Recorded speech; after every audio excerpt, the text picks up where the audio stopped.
Sans gêner sur Europe 1. 16h, 18h30, Laurent Ruquier.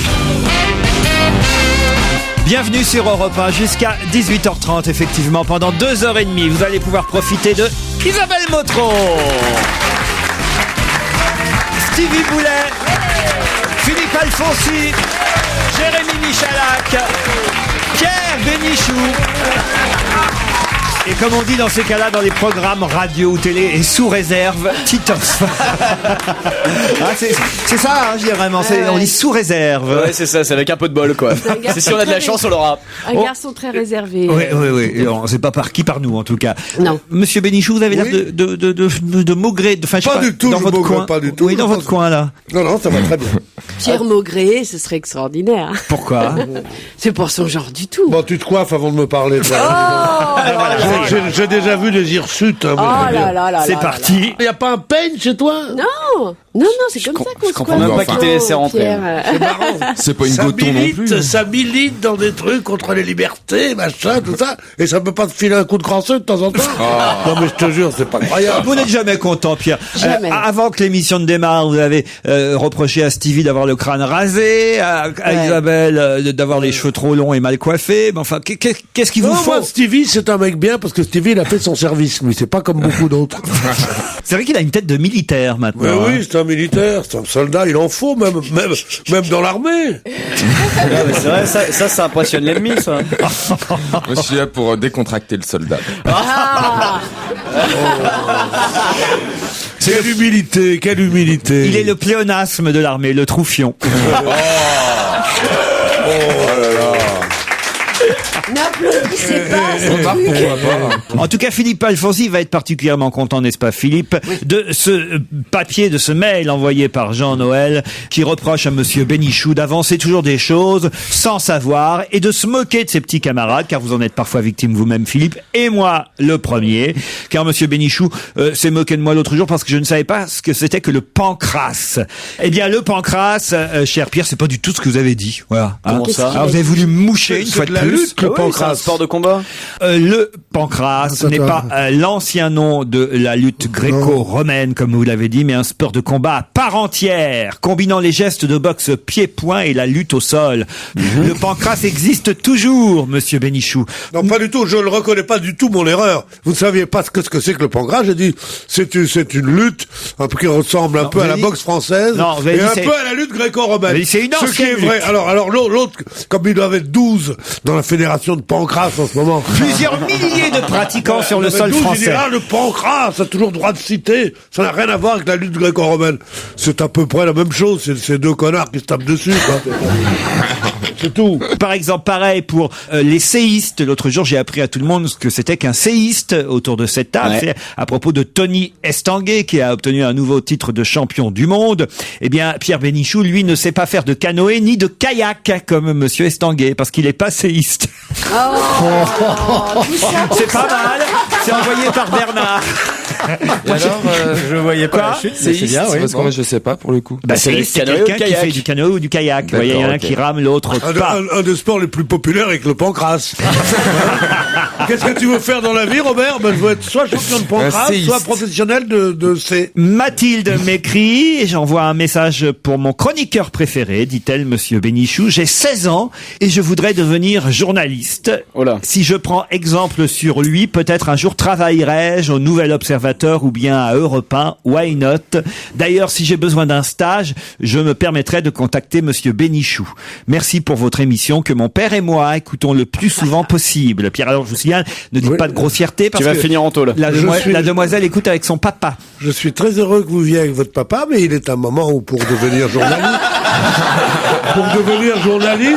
il faut quand même voler de ses propres ailes. Alors, je connais un petit hôtel qui s'appelle le Rapide Hôtel au-dessus du Bijou Bar. Oh non, il a 16 ans! Mais justement, à 16 ans, c'est à 16 ans qu'il faut battre le fer tant qu'il est chaud. Et là, vous raconterez votre expérience dans le journal que vous voudrez, comment un vieux salaud a essayé d'abuser de moi. Voilà mon reportage. Un mot sur la canine sculptée qui sert à tenir une lentille dans l'œil. Vous savez, hier, on a parlé de cette dent qui va rendre la vue à une dame qui n'était pas aveugle de naissance. J'avais commis une petite erreur. C'est une maladie orpheline qu'elle avait contractée quelques années, il y a quelques années, quoi, hier. Et alors, en tout cas, on lui a mis... Les yeux Oui. Les deux orphelines étaient des On lui a mis une canine sculptée dans l'œil, ce qui sert à tenir la lentille, en fait, qui l'aide à retrouver la vue. Une canine dans l'œil, tu te rends compte? Moi, déjà, être aveugle, c'est chiant, mais en plus, tu me faire foutre une canine dans l'œil. Je crois qu'on a tout fait hier. Hein. Ouais. Ah, vous êtes là, vous. Ah, tiens. Depuis un moment. Hein. Oh, le menteur. Non, si. La honte. C'est très Tout le public a... Il y a que Daniel qui... Comme tous les gens en retard, il ne manque pas de talent. C'est fou quand on est en retard. toi aussi. Non, mais c'est fou quand on est en retard, parce qu'on croit obligé de faire le drôlatique et tout, reste dans ton coin. Non, mais c'est quand même formidable, une aveugle avec une dent dans l'œil qui d'un seul coup retrouve la vue, voilà. Je trouve ça... C'est merveilleux. C'est le labrador qui est pas content, ça lui fait concurrence, elle peut mordre, elle aussi. Non, enfin, c'est fou quand même, non? Bah ouais, j'espère qu'ils ont pas pris une dent carrière. On a tout fait hier. Ouais. Moi, je vais aller dans le sens de l'émission. J'ai vu qu'insister sur la dent. J'ai dit bon, mais on continue. Au téléphone, nous avons Régine et Mehdi qui patientent depuis un petit moment. Régine, bonjour. Il y a une nouvelle rubrique? Pourquoi? Non, je rigole. Ah oui, parce que vous n'êtes pas là d'habitude quand je dis bonjour aux premiers auditeurs. Ah oui, d'accord. J'ai compris quand même. Eh, pas con, je suis le patron. Bonjour Régine. Bonjour. Vous êtes à La Roche Bonjour, sur... hein. Non. Bonjour. Ici, on ne parle pas le Fogiel, on parle français. On ne dit pas bonjour, hein. Non, on dit bonjour. On finit, on la voix tombe à our, pas bonjour, hein. C'est de quelle part, hein. Bonjour, c'est la Roche-sur-Yon. N'écoutez pas, Bonjour. n'écoutez pas Pierre, Régine. Mais non, mais je l'adore, je l'adore. Ah, vous l'adorez Tu quand même. m'adores, toi? Bah, dis donc, faudrait que tu changes la façon de causer. Et je suis pas vendéenne, je suis normande, mais j'habite à la Roche-sur-Yon. Parfait. Parce qu'elle sait que je vais souvent là-bas, moi. À La Roche-sur-Yon? Ouais, j'ai 2 établissements. Ah, vous- Ah bon? Ouais, j'ai un établissement de striptease et un établissement un peu moins sérieux.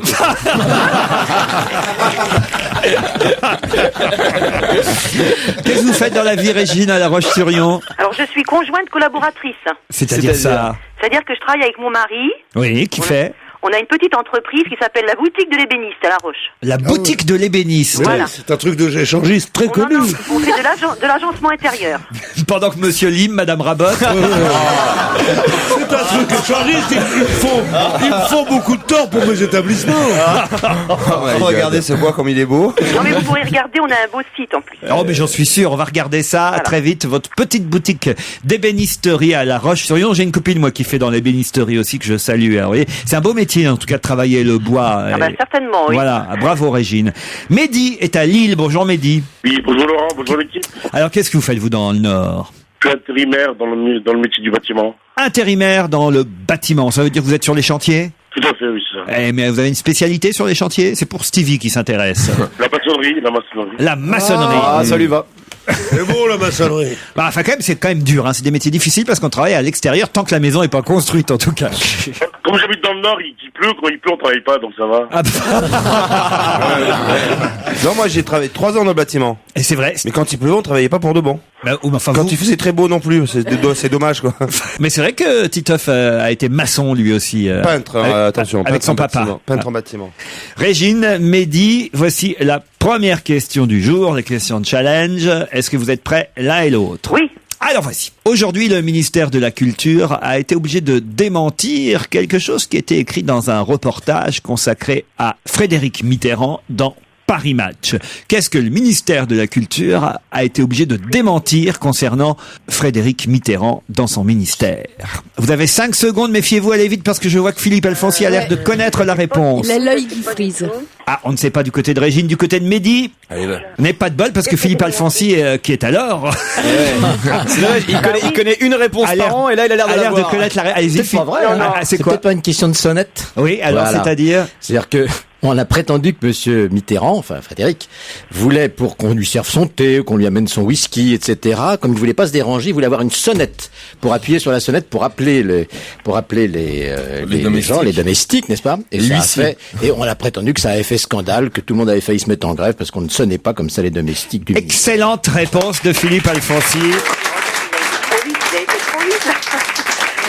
Ah bah oui, mais alors, quand même, Qui on sonne si on sonne pas les domestiques? alors, attendez, je vais vous expliquer C'est pas ça. les sonnettes qu'il faut supprimer, c'est les domestiques. Je vais vous Mais expliquer. ils ne hein. considèrent pas comme des domestiques, c'est bien là le problème. Dans Paris Match de la semaine dernière, l'hebdomadaire donc indiquait que le ministre de la Culture, Frédéric Mitterrand, avait voulu faire installer une sonnette dans son bureau pour commander boissons ou repas sans avoir à se déplacer en présence d'invités. Une idée qui a été abandonnée face à la critique des employés du ministère. Et selon le ministère de la Culture, qui a envoyé un démenti publié par Match et surtout par Libération aujourd'hui, une sonnette a bien été installée, mais seulement dans la salle à manger, pour être en relation rapide avec la cuisine. Frédéric Mitterrand l'utilise en effet s'il en a besoin pour accélérer le repas s'il le souhaite, et pour éviter par politesse d'avoir à se lever lorsqu'il reçoit des invités. Aucun employé ne se serait plaint. Il s'agit d'un dispositif discret qui est sous la table. La sonnette est sous la table et non sur la nappe. Voilà. On n'est quand même pas au Moyen-Âge, a dit le ministre de la Culture. Mais au Moyen-Âge, il n'y avait pas de sonnette. Mais là, il y avait toujours des domestiques qui étaient autour Il y avait de la une table. clochette Ouais, peut-être. Mais même pas, ils étaient toujours là, ils prévenaient vos moindres Debout désirs. derrière le maître. Vous n'avez jamais vécu au Moyen-Âge, vous? Vous vous rendez pas compte? Mais c'est la Mais non, foire. mais c'est vrai qu'il avait une sonnette, alors en loose day, il la met sous la table, il appuie avec son petit pied charmant et tout ça. Et on a marre Ça de la ces fout mal, en plus, ça Il y fait- en a marre de ces simagrées. Qu'est-ce qu'il a, le peintre en bâtiment, là? On fréquente quand même n'importe qui, ici, quoi. Si on m'avait dit que je serais à côté d'un peintre en bâtiment, et que je serais obligé, moi, d'arriver et d'attendre qu'il arrive en disant, oh, comment va Titoff? Et le patron, là, il dit, oh, encore en retard. Moi, j'attends, vous attendez quoi, les ouvriers? Non, mais c'est pas possible, ça. Moi j'ai une sonnette pour envoyer la pub et dire au revoir à Régine et à Mehdi. Au revoir, est-ce que tu pourrais passer un petit Oh, message? très vite Régine. Bon, je voudrais dire bonjour à toutes mes sœurs, j'en ai 6. Oula. Alors, Nadine, Corinne, Christine, Catherine, Caroline et Karine. Ah bah dites donc. Les six, il y en a bien une qui dit oui, Alors, non? votre père était un sacré de la Hine. Elle doit pas regretter d'avoir appelé. Au revoir. Ouais, ouais. Au revoir, coquine. Allez, vous tenterez à nouveau votre chance sur ruquier@europe1.fr. On va se gêner sur Europe Laurent Ruquier. Jusqu'à 18h30 sur Europe 1, c'est Laurent Ruquier et ses complices. Et maintenant, qu'est-ce qu'on fait? On joue avec l'actu, bien sûr. Europe 1, on va se gêner. Glauque, sordide, sanglant, morbide. C'est l'heure de la question qui va amuser Fabrice Eboué. Ah, Fabrice Eboué n'est pas encore là aujourd'hui, mais il sera de retour dès lundi prochain, Boubounet. Et oui, le retour de Boubounet dans l'émission. Je sens qu'il manquait à Pierre. Et Non, mais moi, je le trouve très drôle, moi. Je crois qu'il sait même plus qui c'est. Non, mais dans le genre, comme ça, il est drôle, oui. ben, il aurait aimé cette question et à mon avis, il aurait su répondre, mais vous aussi, j'en suis sûr, vous allez aller très très vite.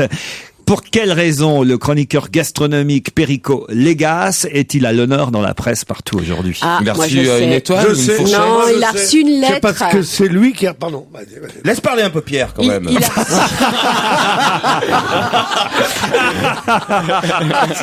C'est vrai ça, Isabelle, vous êtes Mais oui, omniprésente. c'est vrai. Tu monopolises la parole, alors, c'est insupportable. Ouais, après, j'en terminerai là. Non mais Perico Isabelle, c'est vrai que Légas, vous parlez un peu trop souvent dans cette oui, émission. il a Et puis c'est vrai reçu... que Pierre, quand même, en revanche, C'est vrai. manque à nos auditeurs. Il a reçu une lettre, Perico Légas, de Trébert. Bonne réponse d'Isabelle Motro.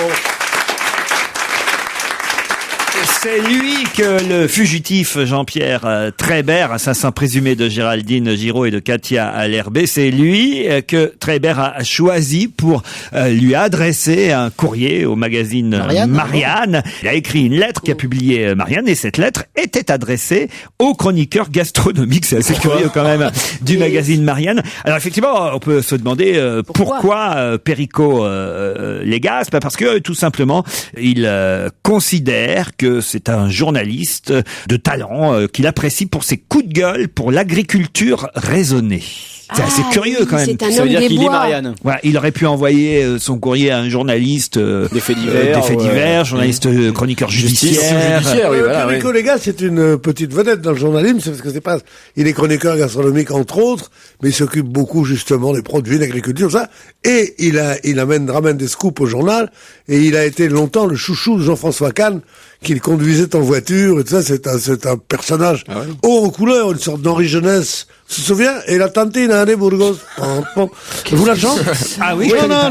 Nanina, la dose chiquitinas, nanini, nanina, nanina, nanina.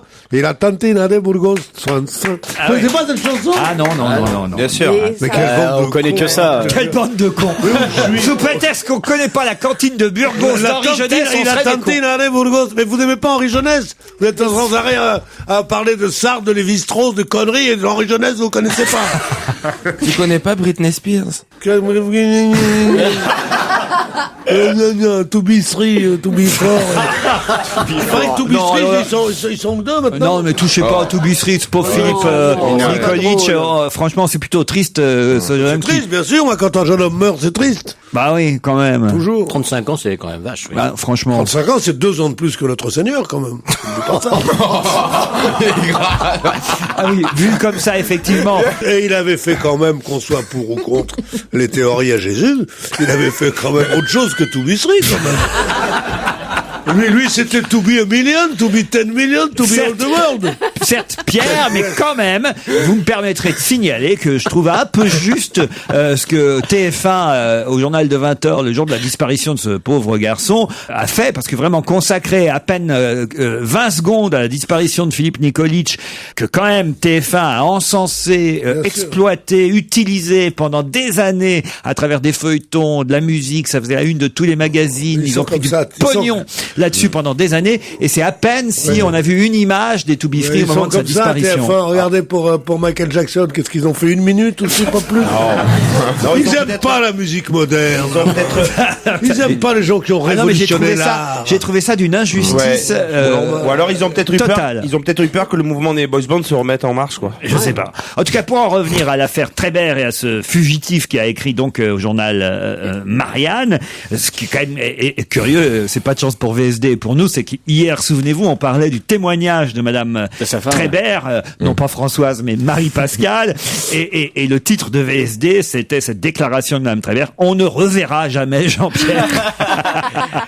Et évidemment, le lendemain, on a le courrier, la lettre où il dit même qu'il va venir à son procès. C'est quand même. Vous y croyez ça? Il va venir à son procès. Ouais, il ira à son procès. Ah oui, il le dit dans la lettre. C'est ce qu'il prétend. Oui. Mais une question très con, où est-ce qu'il a trouvé un timbre en fait pour envoyer sa lettre? Bah, c'est là où la poste sont très forts, quoi. Ils sont même dans la forêt. Ils sont balèzes à la poste. Le mec, Mais on voit tu sa prends tête un- partout, personne ne le reconnaît. Tu prends un arbre, ça devient du papier. Ah, Après, tu d'accord. prends des couleurs, tu colories.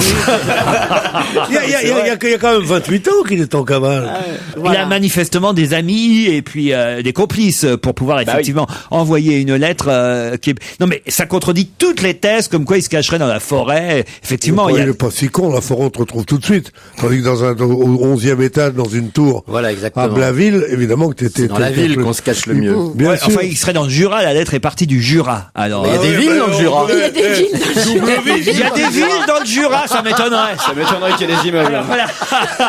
Alors là, je suis allé plusieurs fois dans le Jura, j'ai jamais vu une ville. Hein. Moi, si tu veux faire une pipe à Saint-Claude, c'est tout ce que j'ai trouvé.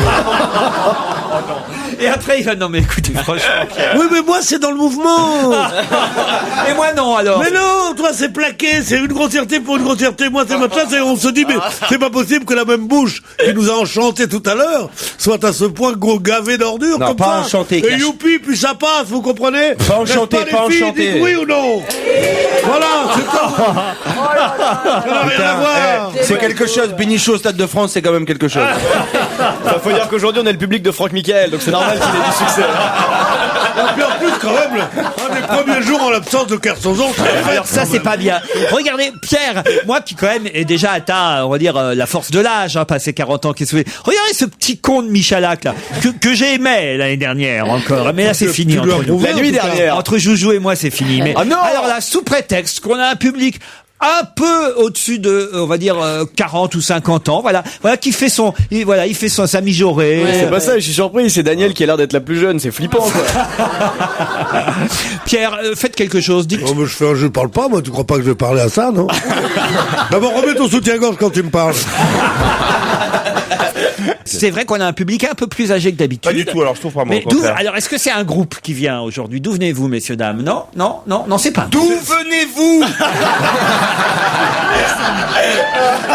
C'est un club de majorettes. Ce qui aurait été drôle, c'est que, au moment où tu dises, d'où venez-vous? Bénichou. Tout le monde répond des grosses têtes.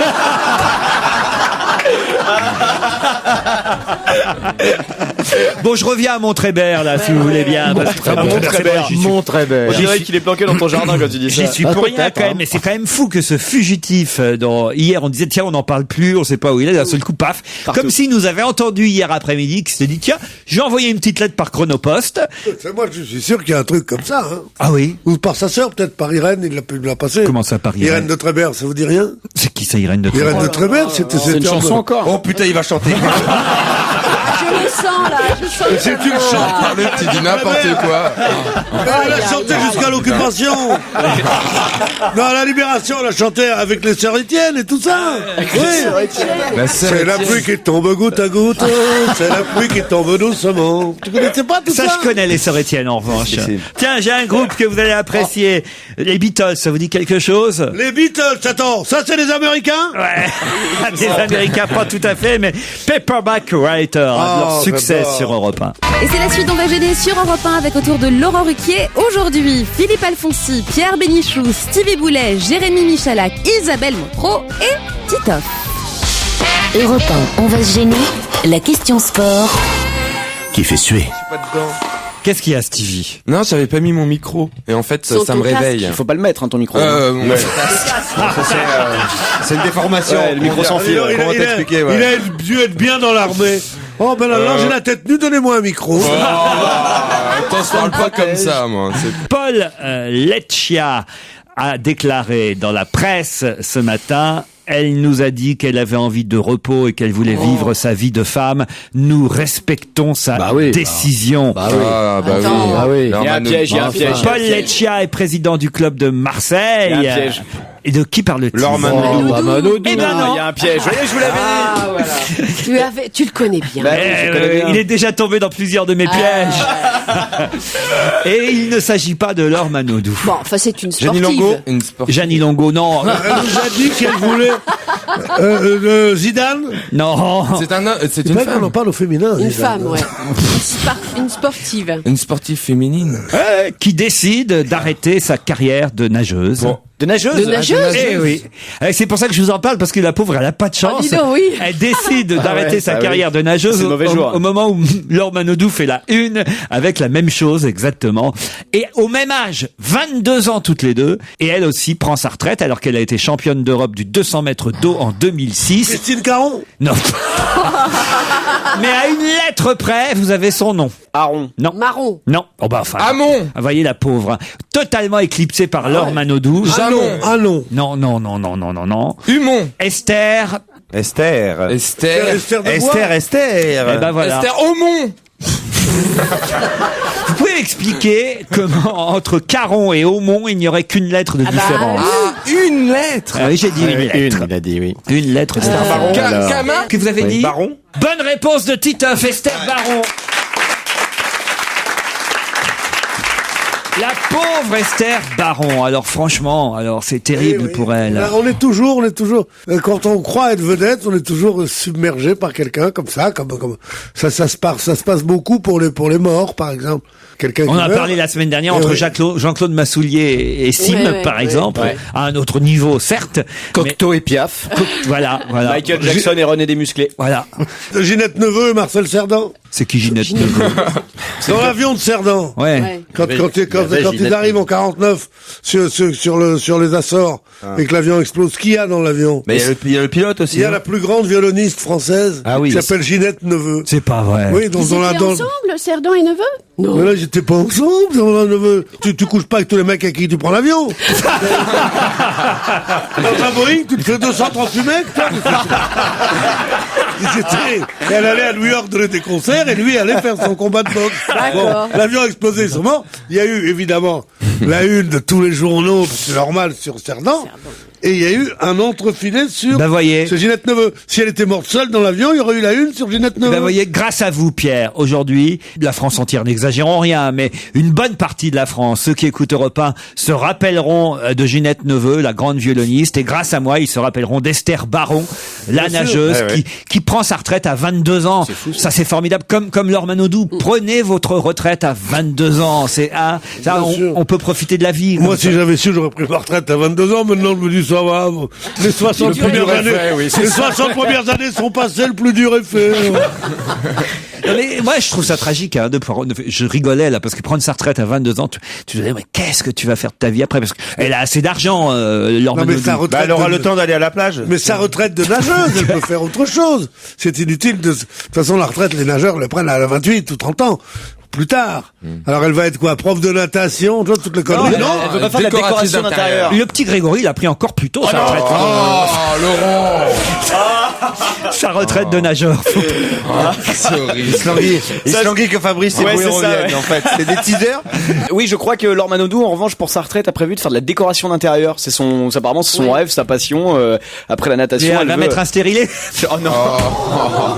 Deuxième texto envoyé par Fabrice Eboué. C'est pas possible. Non, ça c'est trop. Ah non, il en peut plus. Il lui manque. Il en peut plus. C'est comme des pulsions. Si on partait, Alfonsi.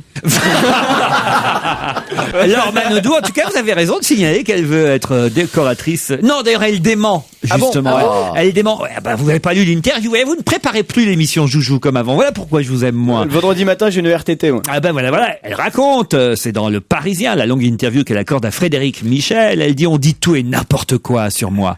Comme par exemple que je veux devenir décoratrice d'intérieur. En fait, je veux entamer une formation pour mon plaisir. Voilà.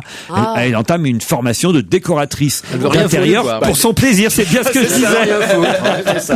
Voilà. Mais c'est une belle interview en plus. C'est assez émouvant. Elle dit que franchement, elle n'a fait que nager dès l'âge de 14 ans jusqu'à ses médailles et que elle conseille aujourd'hui à tous les jeunes qui voudraient réussir dans le monde du sport de surtout ne jamais arrêter les études. C'est important pour se construire, s'évader et penser à autre chose. Moi, j'ai regretté d'avoir arrêté les cours. J'aurais eu besoin parfois d'avoir quelque chose à côté de la natation. C'est donc important d'écouter ses parents, dit Laure Manodou. Vous voyez, ça c'est bien comme conseil aux jeunes. C'est carrément nager toute la journée. Mais tout le temps. Mais vous savez qu'il y avait une étude qui prouvait en Amérique que les nageuses étaient les records women du monde, étaient souvent des filles très très jeunes, à une époque c'était 15-16 ans, parce que seuls les enfants avant l'adolescence étaient capables d'accepter le rythme que leur imposaient les entraîneurs et de pouvoir nager 8 heures par jour, parce que sans cela, dès qu'ils arrivaient à l'adolescence, ils avaient d'autres points soit l'étude, soit l'amour, soit le machin, et ils refusaient. Donc il fallait des sortes de petits robots enfants pour arriver à ces performances-là. Et on va dire que le sport c'est bon, c'est de la merde. Le sport c'est bien de temps en temps de marcher un petit peu, mais le sport de compétition c'est absolument ridicule, c'est affreux, ça crée d'ailleurs des abrutis, 9 sur 10, et en plus de ça des gens déformés, des gens qui sont malades dès qu'ils arrêtent, des gloires insensées qu'ils tombent en dépression nerveuse, enfin je sais pas ma petite... Nous raconte pas la fin de ton bouquin. Allez, on se retrouve dans un instant après la pub. 16h, 18h30 sur Europe 1 avec Laurent Ruquier. On va se gêner. Laurent Ruquier, c'est jusqu'à 18h30 sur Europe 1. Europe 1. La question tirée par les cheveux. Spécial Laurent Ruquier. Pouvez-vous me citer au moins une victime des pompes de gazole? Pouvez-vous me citer au moins une victime des pompes de gazole? Ah, moi je sais. C'est un type dans un café qui a reçu un coup ici, sous l'œil, comme ça, et qui a failli le défigurer longtemps, parce qu'il était arrivé dans le café un mec qui s'appelait Gazole. Alors il a dit non mais qu'est-ce que c'est que ces chaussures que t'as? Qu'est-ce que c'est que ces chaussures que t'as? Ah, tu vas aller voir les pompes de gazole, les pompes! C'est quasiment la bonne réponse. Mais ma question c'est, pouvez-vous me citer au moins une victime? Donc il faut me citer une victime des pompes de gazole. Donc c'est bien qu'il est connu. Des pompes d'un mec qui s'appelle Gazole. Ça prouve que vous ne suivez vraiment pas l'actualité. J'ai honte pour vous qui êtes payés pour participer à cette émission. Payé. Oh non, pas vous, Pierre. Pas vous. Tu sais comment qu'il m'appelle, moi, à mon club? Salaire de misère, il m'appelle. Alors, qui a pu être victime des pompes de gazole? Vous pouvez au moins, j'en suis sûr, me citer un nom, si ce n'est deux, mais au moins un. C'est sportif? C'est sportif. Ah, c'est des baskets. Alors c'est des. Alors, citez-moi un nom. Tony Parker. Un nom de l'équipe. Tony Parker. Bonne oui, voilà. réponse de Titoff. Alors, expliquez maintenant. Ils appartiennent à l'équipe de France de basket. On a perdu face à l'Espagne. Oui, alors expliquez. Et quel rapport avec les chaussures? Et l'autre, il a fait que shooter. Il a fait que de marcher sur les mecs avec ses pompes. Et Gasol, c'est un joueur. Gasol, c'est la vedette de l'équipe espagnole, effectivement. C'est le meilleur joueur du match d'hier, match. Il est long à démarrer, mais après, il joue super bien. Où les Français ont été écrasés par Pau Gasol. Monumental Pau Gasol. C'est dans toute la presse aujourd'hui. Gasol, la star du basket. 2m15, 26 points dans la raquette. Il n'a rien lâché. C'est sur lui que les Espagnols se sont appuyés pour écraser les Français hier. Pourtant, on espérait bien aller jusqu'en finale pendant cet Euro 2009. Et on a perdu au final. On a perdu hier sur le score de 86 à 66. 20 points d'écart, c'est beaucoup au 20 basket. points d'écart entre l'Espagne et la France. Est-ce qu'on peut gagner C'est encore plus au foot, 20 points d'écart. Est-ce qu'on peut gagner contre un mec qui fait 2m15? Non, mais les autres aussi, c'est pas des Ça nains. dépend qui. Ils sont tous grands. 66-86, score terrible. Et pourtant, franchement, alors depuis quelques jours, à lire la presse, c'était victoire sur victoire. On était persuadés qu'on remportait l'Euro 2009. En plus, avec Tony Parker, Eva Longoria dans les tribunes. Moi, j'aimerais bien savoir comment ça se fait que les Espagnols, d'un coup, en 10 ans, comme ça, ils sont bons dans tous les sports. Il y a eu une formation extraordinaire à tous les niveaux. Ah, c'est vrai, vous avez raison. Au foot, au tennis, oui, Nadal, basket, Nadal en tennis, Formule 1. Alonso en Formule 1. C'est incroyable. En 10-15 ans, d'un coup, ils sont devenus les meilleurs sportifs du monde. Alors parce qu'ils bouffent que depuis 10-15 ans, alors ils sont fous de joie, ils sont costauds. Mais bien sûr, c'était un peuple de miséreux, tout d'un coup, ils ont trouvé les trucs. Ils ont eu C'est quoi l'intelligence et c'est quoi la force physique? Ce sont les protéines. Ils ont eu beaucoup de protéines et ils ont gagné. Les Espagnols mangent un peu plus que depuis plus de 10 ans quand même. Pas plus. Non, il est grave. C'est dommage qu'il n'y ait pas Christine Bravo aujourd'hui. On peut peut-être se demander s'il n'y aurait pas un produit qui serait arrivé en Espagne qu'on n'aurait pas encore chez nous. Alors, parce que c'est vrai, vous avez raison. Tennis, Formule 1, football, corrida, basket. Corrida, oui, mais ça c'est un peu non. Corrida, il était bon. Est-ce qu'il n'y aurait pas, je sais pas. Vous croyez qu'il y a un chorizo suspect? Des amphétamines dans la paella, j'en sais rien moi. Il y a un truc. J'avais pas pensé à ça. C'est une très bonne analyse de notre ami Titoff. Qu'est-ce que tu sous-entends, Titoff? Moi, je sous-entends rien, mais c'est une constatation. C'est vrai que dans les sports, aussi bien individuels que collectifs, ils étaient pas, même au foot, alors que c'est un pays de football. L'équipe nationale a jamais été extraordinaire. Alors qu'avant, jamais rien gagné. Avant, c'était les Allemands. Les Allemands étaient forts en tout. Ouais. Et aujourd'hui, ils sont même en guerre, ils étaient forts. Ils ont un peu perdu. Et ben aujourd'hui, ils sont plus forts en rien. Bon, les alors Allemands. c'est simple, il faut chercher un produit qui serait passé de l'Allemagne à l'Espagne dans ces 10 dernières années. Et puis alors, sans passer par la France, et sans manifestement. passer par la France. C'est pas vous qui auriez fait cette analyse, hein, Pierre Bénichou. Franchement. Tu veux dire quoi? C'est pas une analyse, c'est une affirmation. Il dit l'Espagne est quand même est drôlement bonne en ce moment en sport. C'est pas une analyse. L'analyse, c'est moi qui l'ai faite en disant pourquoi. Je pense que c'est parce qu'ils ont découvert l'alimentation, les protéines, bien plus tard que les autres et qui sont encore neufs de cela. Voilà. Oui, ça c'est l'analyse qu'il y a dans l'Odyssée des espèces, tu sais, pour les hommes préhistoriques. Dès que l'homme a fait cuire sa viande, il a une évolution extraordinaire. Alors on peut penser que mon analyse est fausse. Mais toujours toi. Mais ça, c'est une analyse. Ce qu'a fait le peintre en bâtiment, c'est uniquement le merguez d'Andy de Saint-Germain-des-Prés. Est-ce qu'Alain Delon parlait de toi hier? Pierre, pardon de vous dire, mais je suis obligé de défendre mon petit Titoff. C'est pas une analyse, c'est une constatation. Non. On était en train de dire que les Espagnols étaient forts en basket. D'un seul coup, il fallait se rappeler qu'ils étaient forts aussi en tennis, qu'ils étaient forts aussi en Formule 1, qu'ils étaient aussi forts en football. Et c'est vrai que, personne ne l'avait dit. Donc, ça s'appelle une analyse. Absolument pas. Mais si. Absolument pas une analyse, c'est une explication ou une tentative d'explication. C'est un peu vrai aussi. Il a raison, de toute façon. Oui, mais c'est même ses employés les plus serviles disent que j'ai raison. Bon, on va pas. Je m'en fous, j'adore Titoff et puis moi j'adore les ouvriers. Mais de toute façon. de toute façon, je vois pas en quoi vous essayez. On reconnaît bien les hommes de gauche quand même. Vous essayez de nous opposer. Je voulais dire par là, en tout cas, qu'il avait eu la présence d'esprit de... Le jour où il avouera sa faute, les poules auront des dents. On sait jamais si elles sont aveugles. Non, mais enfin, franchement, j'ai compris. Ok, il n'a pas fait d'analyse. Comment ça, j'ai pas fait d'analyse? Le truc, il en finit pas.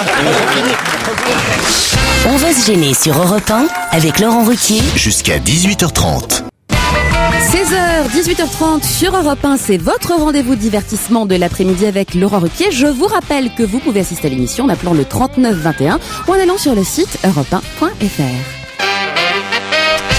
Question titre à compléter. On n'a pas encore fait le jingle, mais donc je le fais à la main. Ouais. Je vais vous lancer 2 questions, l'une à la suite de l'autre, et je vais vous demander de compléter les titres de la presse. Il manque un mot. Premier titre, c'est dans Le Parisien. La guerre du... Lait. Continue. La guerre du feu. Lait. Non, pas la guerre du feu. C'est Lait. dans Le Parisien d'aujourd'hui. La guerre du... Continue. La guerre pas du... lait. Non, c'est pas le lait. Ça se passe dans l'Essonne. Je vais préciser peut-être le lieu où ça se passe. Ça se passe à Étampes dans l'Essonne. La guerre. Ah, la guerre du baiser ou la guerre du short. La guerre du short. Bonne réponse de Stevie. C'est le fameux collège où le proviseur a interdit. Expliquez. Alors c'est un collège où le proviseur a interdit tout simplement les jupes, les shorts et tout ce qui était indécent pour aller étudier en classe. Et donc les 10 et 11 septembre dernier, on a organisé dans ce lycée d'Étampes la journée du short, en référence à la fameuse journée de la jupe. On se souvient du film. Là, c'était la journée du short. Et comme la jeune femme qui avait organisé cette journée du short a été exclue pendant 3 jours du lycée, en réponse, il y aura bientôt une journée du baiser. Voilà, mardi prochain au lycée Geoffroy Saint-Hilaire, on s'embrassera toute la journée parce qu'en plus. Après, quand vous entendez ça, vous souhaitez pas qu'il y ait une bonne guerre, non? Ça, je trouve ça génial, pour savoir si on fait la grève pour la journée du short ou la journée du baiser ou Moi, je trouve machin. ça génial. Alors que les Allemands sont aux portes. Oh Ils ont déjà pris l'Alsace-et-la-Lorraine. Allez, on écoute les sœurs Étienne. Au lieu de s'armer, On est européens aujourd'hui. Au lieu de s'armer, ouvriers, paysans, c'est l'alarme. Non, pas du tout. Non, enfin, Pierre. Ils sont là, la journée du short. Alors, il paraît, ce qu'il y a de plus con, c'est que les parents de la jeune fille du garçon à qui on a reproché son short sont venus habillés en short eux-mêmes pour montrer au proviseur à quel point il était répressif. Ça, c'est vrai que c'est con. Mais quelle bande de cons, je te jure. Ça, c'est vrai que franchement. L'uniforme à Le l'école. proviseur qui interdit les jupes aussi. J'aurais été les parents, j'aurais dit à ma fille, écoute, fous une jupe ou un pantalon puis retourne à l'école. Ça veut dire, surtout que aller en short. pour interdire un short, ça doit pas être un short comme nous portions dans l'armée des Indes, qui arrive au genou. Qui arrive au genou. Ça doit être un moule miche où on voit. On voit le début des fesses, tu vois, pardon, quoi? On le voit le début des fesses. On voit le Avec début le des fesses, ça, slip c'est qui Philippe dépasse qui le dit, on voit le début des fesses, c'est vrai, bon. C'est normal qu'un proviseur dise, mais écoutez, non, vous pouvez pas mettre autre chose. Ah ben, je vais le dire à mes parents, il y a aussitôt un syndicat de défense des miches qui arrive et qui dit, mais comment? Cette petite fille à 14 ans, elle n'a pas le droit de montrer son cul, mais à quel âge elle va le faire, alors?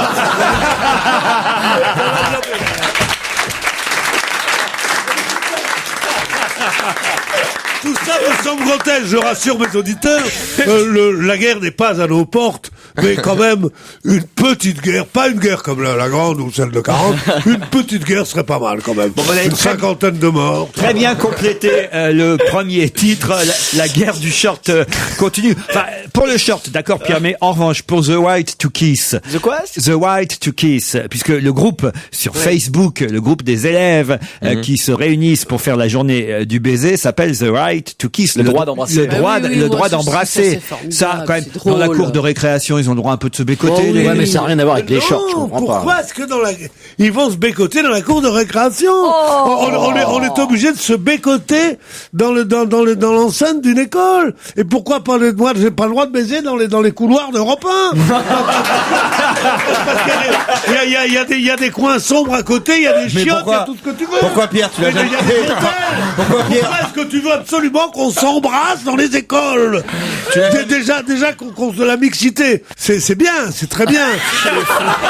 C'est très bien la mixité. Ah oui, ils vont revenir à l'école des garçons et à l'école des filles. S'embrasser. Non, mais sérieusement. Mais on a déjà pas pourquoi j'ai un trou dans Non, ma main, mais ma bite dans l'autre? Mais ça va pas. Mais qu'est-ce que ça veut dire? Moi, je suis d'accord avec toi, Pierre. Trop... Ah non, il y a trop de proximité. Moi, des quand fois, j'étais c'est pion, gênant. en tout cas, puisque j'ai été pion dans les années 80, exactement 85-86, j'étais surveillant dans un lycée qui était le meilleur lycée du Havre, pas celui où j'ai été en tant que lycéen. Pourquoi, il y en a plusieurs? Oui, il y a plusieurs lycées au Havre, et celui-là, c'est le lycée où allait, on va dire, la bourgeoisie havraise, le lycée François Ier. Et effectivement, c'était très strict. Et le surveillant général, le CPE, le conseiller d'éducation, voilà, nous disait à nous les pions, vous devez interdire aux élèves de se tenir par la main et de s'embrasser. C'est pas si vieux, hein, c'est en 86. Il y a 20 ans déjà. Et vous ne devez pas vous embrasser et vous ne devez pas vous tenir par la main. Dans les autres lycées du Havre, c'était absolument autorisé, puisque moi, en tant que lycéen, je l'avais fait. J'avais tenu par la main des tas de garçons déjà. Et des...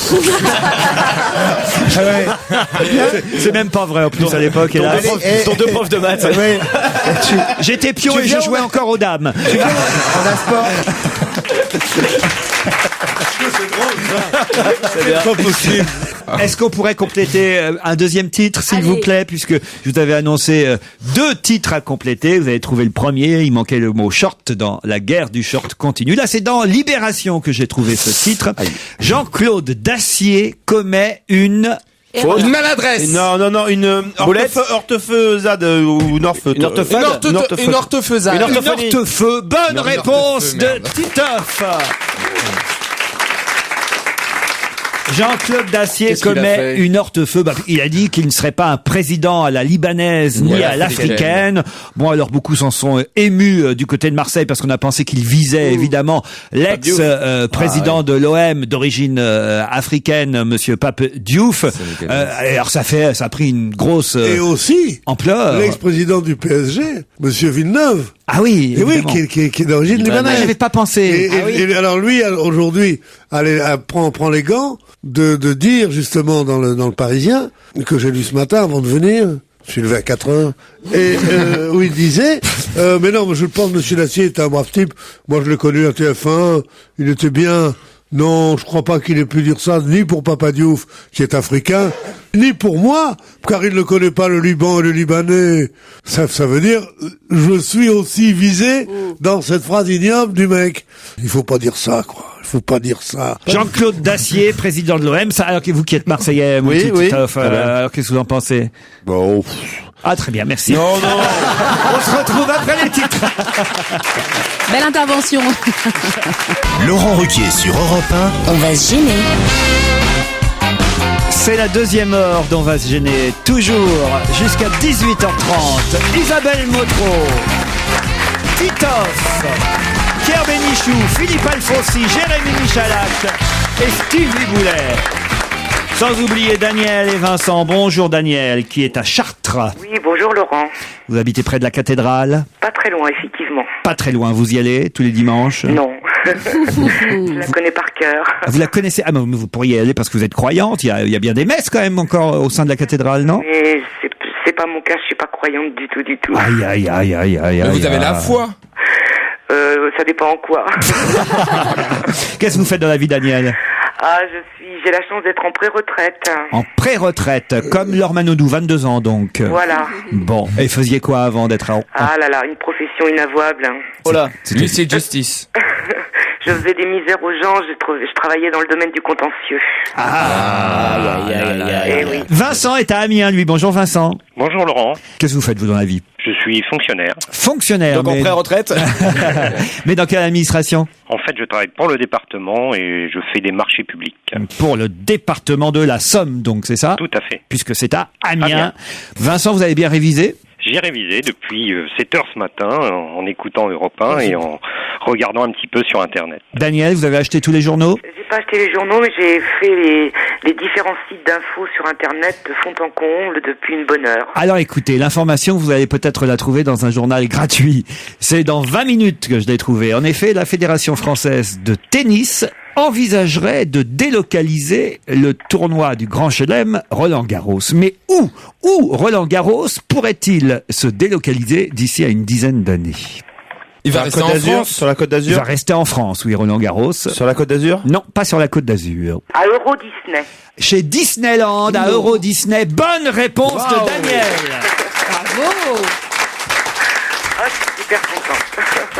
Bravo, effectivement. Roland-Garros va-t-il parader chez Mickey? C'est le titre du journal gratuit 20 minutes. Le déplacement du tournoi ne se fera de toute façon pas avant une dizaine d'années, mais c'est envisagé par la fédération. C'est plus qu'une rumeur. On ne peut pas nier que l'éventualité existe, concède le directeur du tournoi dans le journal L'Équipe. Ça va faire des beaux matchs, hein. Dingo contre Capitaine Crochet. T'as encore crevé la balle. Et puis Tiki Taka en double, ils sont forts. Hein. Il y a pas mal de Mickey quand même dans le tennis français, donc. Moi, non. Mes cheveux, j'en prends soin. Vous venez de gagner. Vous savez quoi, Daniel? Oui, je crois savoir que c'est un... J'ai oublié le nom. Un GPS. Voilà, le GPS Move V735, le GPS de la marque Mio. Le GPS Mio, le GPS... Qu'il vous faut. Il y a que lui. Non, il y a Daniel aussi, je crois. Il y a que Joujou qui... Mais je suis là, moi. Il y a que Joujou qui joue. On vous laisse vos petits trucs. Il y a que Joujou qui t'aide. On vous laisse vos petites habitudes. Attends, on va pas rentrer s'immiscer comme ça dans votre cours. C'est des petits jeux. Non, moi, je respecte. Ça fait partie des choses qu'on veut bien faire à plusieurs, ça par exemple, tu vois. L'appareil est doté de guides de voyage et d'informations en temps réel sur les conditions de circulation. Vous pourrez, mais alors, circuler comme une reine dans Chartres, éviter les bouchons de Chartres. Et grâce à un écran 7 pouces, vous pourrez regarder la TNT, les chaînes de la télévision numérique terrestre. Par exemple, Joujou, vous pourrez le voir sur France 4 tous les soirs. France 5. France 5, ouais. Merde, j'ai pas regardé encore. Sur France 5. Voilà, une vingtaine de chaînes de télévision. Vous pourrez en plus écouter vos chansons préférées au format MP3, car on peut y stocker affiches de photos, vidéos et musique dans le Move Mio, le Move qu'il vous faut. Ouais. Pardon, Vincent. Hein. Ah bah, c'est le jeu. Eh, c'est le jeu. C'est le jeu. Il est fair play, Vincent. On vous applaudit, on vous remercie. Bravo, Daniel.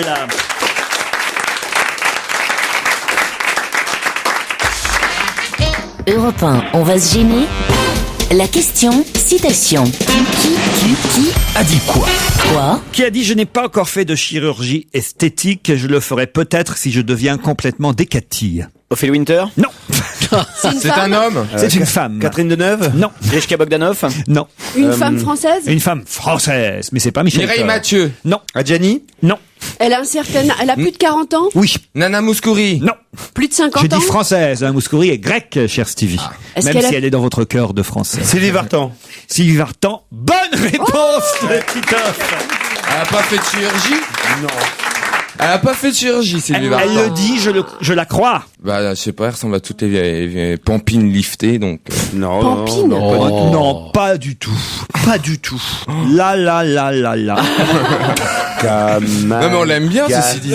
On peut croire qu'elle en a fait parce qu'elle a eu un très grave accident de voiture il y a une vingtaine d'années.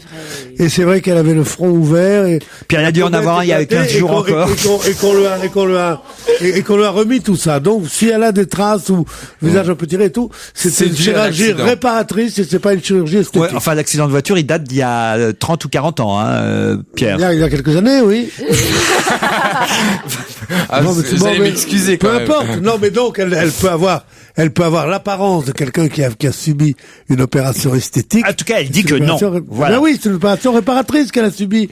Et ce soir, Johnny est très attendu à l'Olympia parce qu'il aurait promis à Sylvie de monter sur scène pour venir chanter avec elle. Comme elle l'a fait quand il était au Stade de France, lui devrait le faire ce soir. En première partie. À l'Olympia. Non, pas en première partie, mais ils La vont première faire... partie de Sylvie Vartan, tu sais ce que c'est? Les Beatles. Non, pour nous ressortir la vieille histoire et puis Trini Lopez et puis je sais pas quoi. Ouais, on connaît, ouais. Non, mais c'était vrai, hein. Oui, je sais, mais on la connaît. Elle a une Mais barbe qu'est-ce qu'il comme a? ça. Il prend l'Eric CD quand je lui sauve son émission. Non, mais sérieusement. Non, enfin, écoutez, on raconte ça. Non, mais c'est vrai, donc, quand on dit première partie de Sylvie Vartan, il est bon de le rappeler aux jeunes gens. Bon, on rappelle tout, trois. Ben on rappelle tout, ben c'est tout, il y a qu'à me laisser le rappeler tout seul. Tous les 3 mois. C'est d'ailleurs comme le papier du Parisien, qui, bon, ils sont très sympas, ils font une page entière sur Sylvie Vartan, mais je suis sûr qu'elle a dû râler ce matin en voyant l'interview et le titre, parce que évidemment, elle a été interviewée pour son Olympia, et évidemment, au hasard des questions, ils ont dû lui poser une ou deux questions sur Johnny Hallyday, et le titre c'est Sylvie Vartan avec Johnny, rien n'était tiède, alors que voilà. Ouais, alors après, il faudrait qu'on parle d'elle, quoi. Voilà, ça aurait peut-être été mieux qu'on parle d'elle plutôt que de Johnny une fois de plus. Mais bon, elle dit que ce qu'on a connu avec Johnny était tellement unique, il est comme mon frère et moi je fais partie de sa famille. Au Stade de France, il m'a invité à chanter avec lui, il a adressé une dédicace à mon mari Tony, c'est tout Johnny, ça. On était des gamins quand on a été propulsés dans un tourbillon infernal qui nous a tourné la tête. La vie, c'est comme les cigarettes. La vie. Ça s'est passé, tout ce tourbillon infernal. La vie. Où ça a commencé, là où nous sommes. Parce que c'était Daniel Philippaki qui lui avait fait enregistrer un truc qui s'appelait Panne d'essence. Et c'était ici à Europe 1 qu'elle a commencé. Il paraît qu'ils ont fait 177 prises. C'était impossible, elle ne savait pas chanter, elle a appris, maintenant elle chante très bien. Peut-être je suis emmerdant, hein, je parle pas de l'actualité, alors les Toubisseries, ils étaient dans la pâtisserie. C'était avec Frankie Jordan en 62, en première partie de Vince Taylor, qu'elle fit son premier... Non, en 61, elle a fait l'Olympia pour la première fois, puis elle l'a refait en 62 en première partie de Vince Taylor. Et elle raconte qu'avec Johnny, ils se sont aimés comme des fous. On a vécu comme des fous, on s'est aimés comme des fous, on s'est déchirés comme des fous. Rien n'était... Et puis ça donne évidemment le titre de l'article. Ça, c'est bien les journalistes encore, Pierre Ménil. Franchement, non, avouez que c'est le défaut de votre profession quand même, non? Les journalistes. Oui, mais c'est aussi quelque chose qui est pas tellement stupide, c'est d'essayer de raccrocher quelque chose d'encore plus connu. C'est vrai que Sylvie Vartan, c'est l'histoire avec Johnny Hallyday, c'est vrai que Vadim, qui était un très bon metteur en scène, un grand metteur en scène connu, c'était l'homme qui a fait Bardot. Tout ce monde-là doit être raccroché à ce que le public connaît dans sa plus grande majorité. Désolé quand même, Sylvie Vartan à l'Olympia suffit à elle-même pour qu'on titre un article quand même. Non? Et David Hallyday va venir ou pas? David Hallyday, je ne sais pas. Non, je peux vous dire qui y aura ce soir. Alors vas-y. Tu veux dire tous les noms des spectateurs? Non. Ça c'est vache. Madame Dupont. Non, mais il y aura du people pour la première du beau monde dans la salle, nous dit Emmanuel Marolles. Il y aura Mireille Darc, Michel Delpech, Pierre Cardin, Dominique Besnéard, Chantal Goya et Jean-Jacques Debout. Les fans espéraient sans doute, écrit Emmanuel Marolles, l'apparition de Carla Bruni qui a signé pour Sylvie Vartan son dernier single « Je chante le blues », mais le couple présidentiel a déjà fait savoir qu'il ne pourrait pas être présent ce soir. Carla et Nicolas ne seront pas à l'Olympia. Pourquoi? Qu'est-ce qu'ils font? Est-ce qu'on sait? Sylvie, je ne sais pas. À mon avis, ils sont à la fête de la fraternité de Ségolène Royal. On va se gêner sur Europe 1. Laurent Ruquier. Vous êtes sur Europe 1, vous y êtes bien, et c'est normal. Jusqu'à 18h30, vous avez rendez-vous chanceux avec Laurent Ruquier. Qui, en 1991, surfait avec Keanu Reeves? Qui? Patrick Swayze. Bonne réponse de Jérémy Michalak. Il est rapide. C'était évidemment dans le film Point Break. Moi, j'ai pas vu ce film. Alors, ils étaient surfeurs tous les deux. Ouais. Il y en a qui étaient flics et qui infiltraient un gang de surfeurs braqueurs. Patrick Swayze qui nous a quittés cette semaine. Héros aussi de films comme Dirty Dancing et Ghost. Décédé à l'âge de 57 ans dans son ranch de San Gabriel. On a aussi, vous le savez, cette semaine, et on en a parlé déjà, appris la disparition de Philippe Nikolic des Toubisseries. Puis, aussi, un grand photographe, toute la presse a consacré de nombreuses pages à Willy Ronis, 99 ans, avec des photos, je dois dire, superbes un peu partout. Mais Philippe Alfonsi, je suis sûr que vous allez pouvoir ajouter votre pierre à cette disparition de Willy Ronis. Parler d'un photographe à la radio, c'est un peu brimant, parce que quand même, la première chose, c'est un peu comme parler d'un musicien sans écouter ses chansons ou sans écouter sa musique. Là, il faudrait vraiment voir ses photos. Mais heureusement, je suis absolument sûr que vous avez tous vu des photos de de Willy Ronis. Absolument. Certains, ces photos ont fait le tour du monde et elles ont fait. Il y a eu des posters, des cartes postales, tout ce que vous voulez, des bouquins. Bon, donc je vous donne juste 3 exemples que vous avez certainement quand même, pardon, vus. je vous interromps. Est-ce qu'il n'a pas quand même été un peu étouffé par Doisneau? Par Doisneau, bien sûr, parce que c'était la même. C'est ce qu'on appelait, on en parlera tout à l'heure, c'est ce qu'on appelait l'école humaniste des photographes. C'était son grand pote d'ailleurs, Doisneau. Mais c'est vrai qu'on confond souvent. On ferait un concours en disant est-ce que c'est une photo de Doisneau, une photo de Ronis? Je suis sûr qu'une fois sur 2 on se trompe. La différence, c'est que Doisneau s'était préparé et Ronis c'était sur le fait. Absolument. Ronis, c'était toujours des photos qui étaient comme ça, piquées. C'était pas des figurants qui posaient. Voilà. Mais pour le baiser de l'hôtel de ville. Voilà. Il y a aussi la photo du petit garçon qui court dans la rue là en rigolant avec un énorme pain sous le bras, plus gros que lui. Et puis il y a la Doisneau, photo... il a fait le petit garçon avec la bouteille de vin, lui. Voilà, mais oui, il se copiait ou ils se fréquentaient beaucoup. Il faisait partie d'un groupe qui s'appelle le groupe des 15 et c'est vrai qu'ils se fréquentaient beaucoup. Mais c'est vrai que Doisneau l'a un peu. C'est con, si les 2 petits garçons s'étaient connus, on aurait bien bouffé.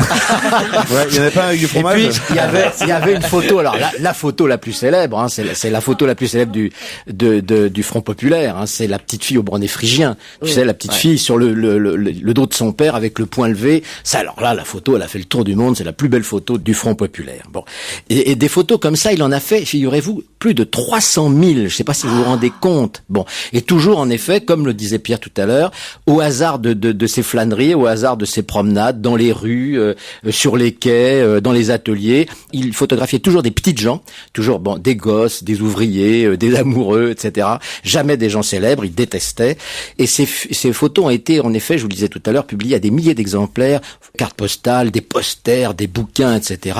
Il avait une phrase formidable, disait je déteste les tirages limités pour faire monter les prix. Pour moi, la photographie est démocratique. Bon, c'était le fils d'un juif russe qui avait fui les pogroms d'Odessa en 1901 ou 1902, je crois, et qui est né, lui, Willy, il est né à Paris en 1910, à Montmartre, enfin vraiment c'est le Parigot, et il a jamais pu quitter Paris. Il admirait bien sûr Capa, tous ces gens qui se baladaient dans le monde entier. Il pouvait pas quitter Paris parce qu'il s'occupait, son père est mort jeune, et il s'occupait de sa maman et de son petit frère, donc il a jamais pu quitter Paris. Et il a juste pendant la guerre, pour fuir les persécutions nazies, il a été dans le Midi, où il a rejoint la bande d'après-vert. Mais sinon, il a tout le temps été à Paris, c'est le photographe de Paris. Bon, sa première émotion à ce type, il a à peine 6 ans. Sa première émotion, c'est 3 ouvriers en casquette, si vous voulez, comme dans les photos de Ronis. 3 ouvriers en casquette qui montent dans le métro en chantant La Jeune Garde, une chanson révolutionnaire. C'est sa première vraie émotion. Et la première photo qui a vraiment le style Ronis, c'est la photo de son papa qui dort sur la table de la cuisine après une journée de boulot épuisante. Les photos, c'est vrai, Pierre a raison, il les a jamais préparées. En revanche, elles sont construites. Il a l'œil pour ça. Il disait qu'il voulait faire de la musique, ce type-là. Il voulait pas faire de la photo, C'est son père qui l'a obligé à faire de la photo. Il avait l'oreille absolue. Et bien, il avait aussi l'œil absolu. Parce qu'il construisait toutes ses photos exactement comme les peintres flamands qu'il admirait, Bruegel et Rembrandt. Il les construisait avec les lumières à la Rembrandt et les lumières à la Bruegel. Elles étaient construites en noir et blanc. C'était absolument magnifique. Bon. Ce qui est tout à fait extraordinaire, c'est que il a fait des photos qui explosent de bonheur. Les photos des années 50, toutes ces photos, on a l'impression que le Paris des années 50, c'était le Paris terrestre. Tous ces gens sont lumineux, contents, heureux. Il n'y a pas une photo de malheur, sauf une, celle d'un mineur silicosé dans le Nord, qu'il prête derrière sa fenêtre, qui est la seule photo triste de Willy Ronis. Bon. Toutes les autres, c'est des photos qui éclatent de bonheur. Et il disait pourtant, les années 50, c'est des années dures, mais à la sortie de la guerre, après l'occupation allemande, il y avait un tel envie de vivre, un tel bonheur, que, en effet, ça apparaît sur mes photos, et c'est vrai qu'il était on pourrait dire en rigolant qu'il était le photographe de l'espoir, le photographe des lendemains qui chantent et qui n'ont jamais chanté, il les a attendus toute sa vie. Ce que j'ai oublié de vous dire, c'est qu'il était militant communiste, il s'est inscrit en 45 et il a rendu sa carte en 65, mais jusqu'au bout, il est resté Stevie qui fait à gauche. Oui, qu'est-ce que le nul. Il disait une chose, il disait une chose. Ça m'a échappé en plus. On lui a dit, Willy, enfin quand même, c'est pas quand vous avez découvert les trucs du stalinisme, les horreurs du stalinisme, ça vous a rien fait.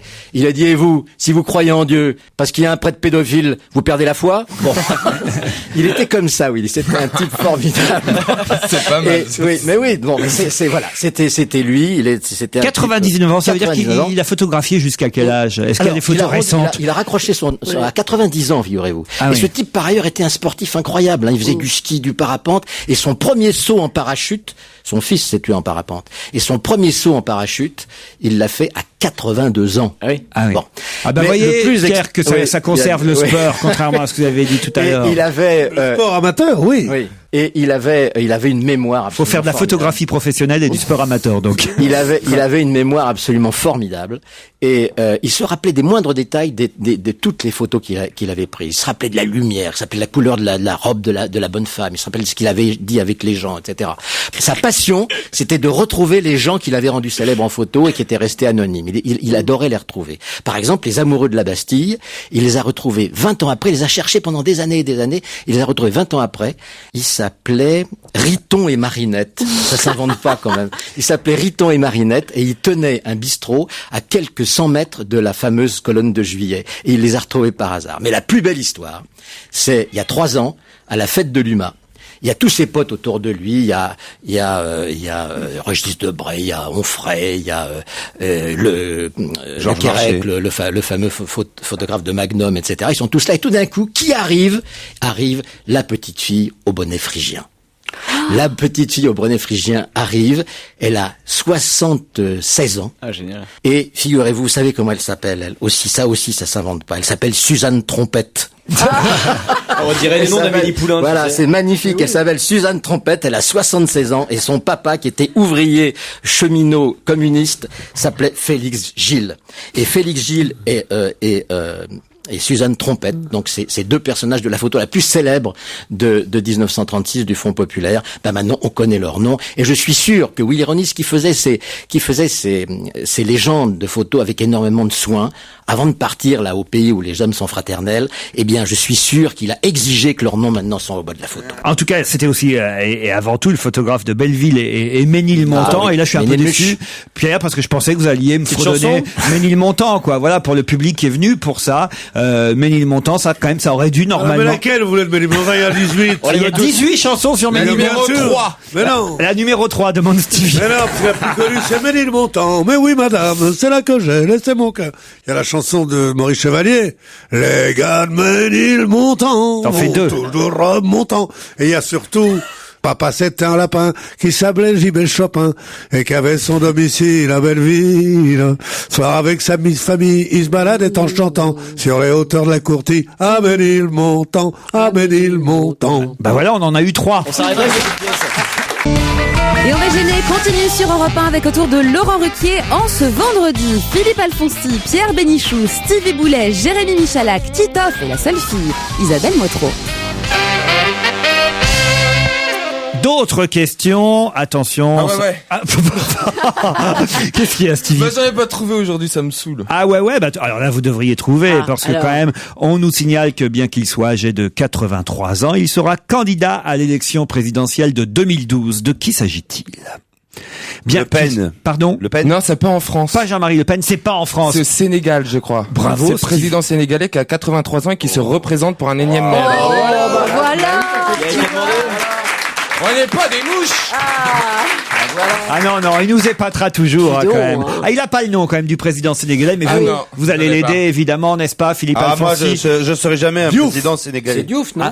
Non. C'est le géant, Diouf, c'est le grand. Comment il s'appelle? Ah là, bah voilà, un grand spécialiste de l'Afrique, monsieur Alfonsi, bravo. Ah non, parce que vous nous avez fait croire que vous connaissiez le Gabon l'autre jour, hein, alors. Ah oui, c'est vrai. Oui, c'est vrai, j'ai visité le Gabon de fond en comble. Mais le président Wade, évidemment. Ah, bien sûr, il est marié avec une blanche. Il a en tout cas déclaré: j'ai le droit d'être président. Je crois qu'il y a des gens qui réclament la démocratie et qui ne sont pas des démocrates. Il faut laisser la voix au peuple sénégalais. Et il a annoncé hier qu'il se représenterait donc pour un 3e mandat à l'élection présidentielle de 2012. 83 ans, c'est beaucoup, hein, quand même. Mais c'est beaucoup, et puis surtout, il faut laisser la place aux jeunes. C'est les jeunes qui vont sortir ce pays de la crise, ça sera pas lui. Oui, moi, je pense aussi.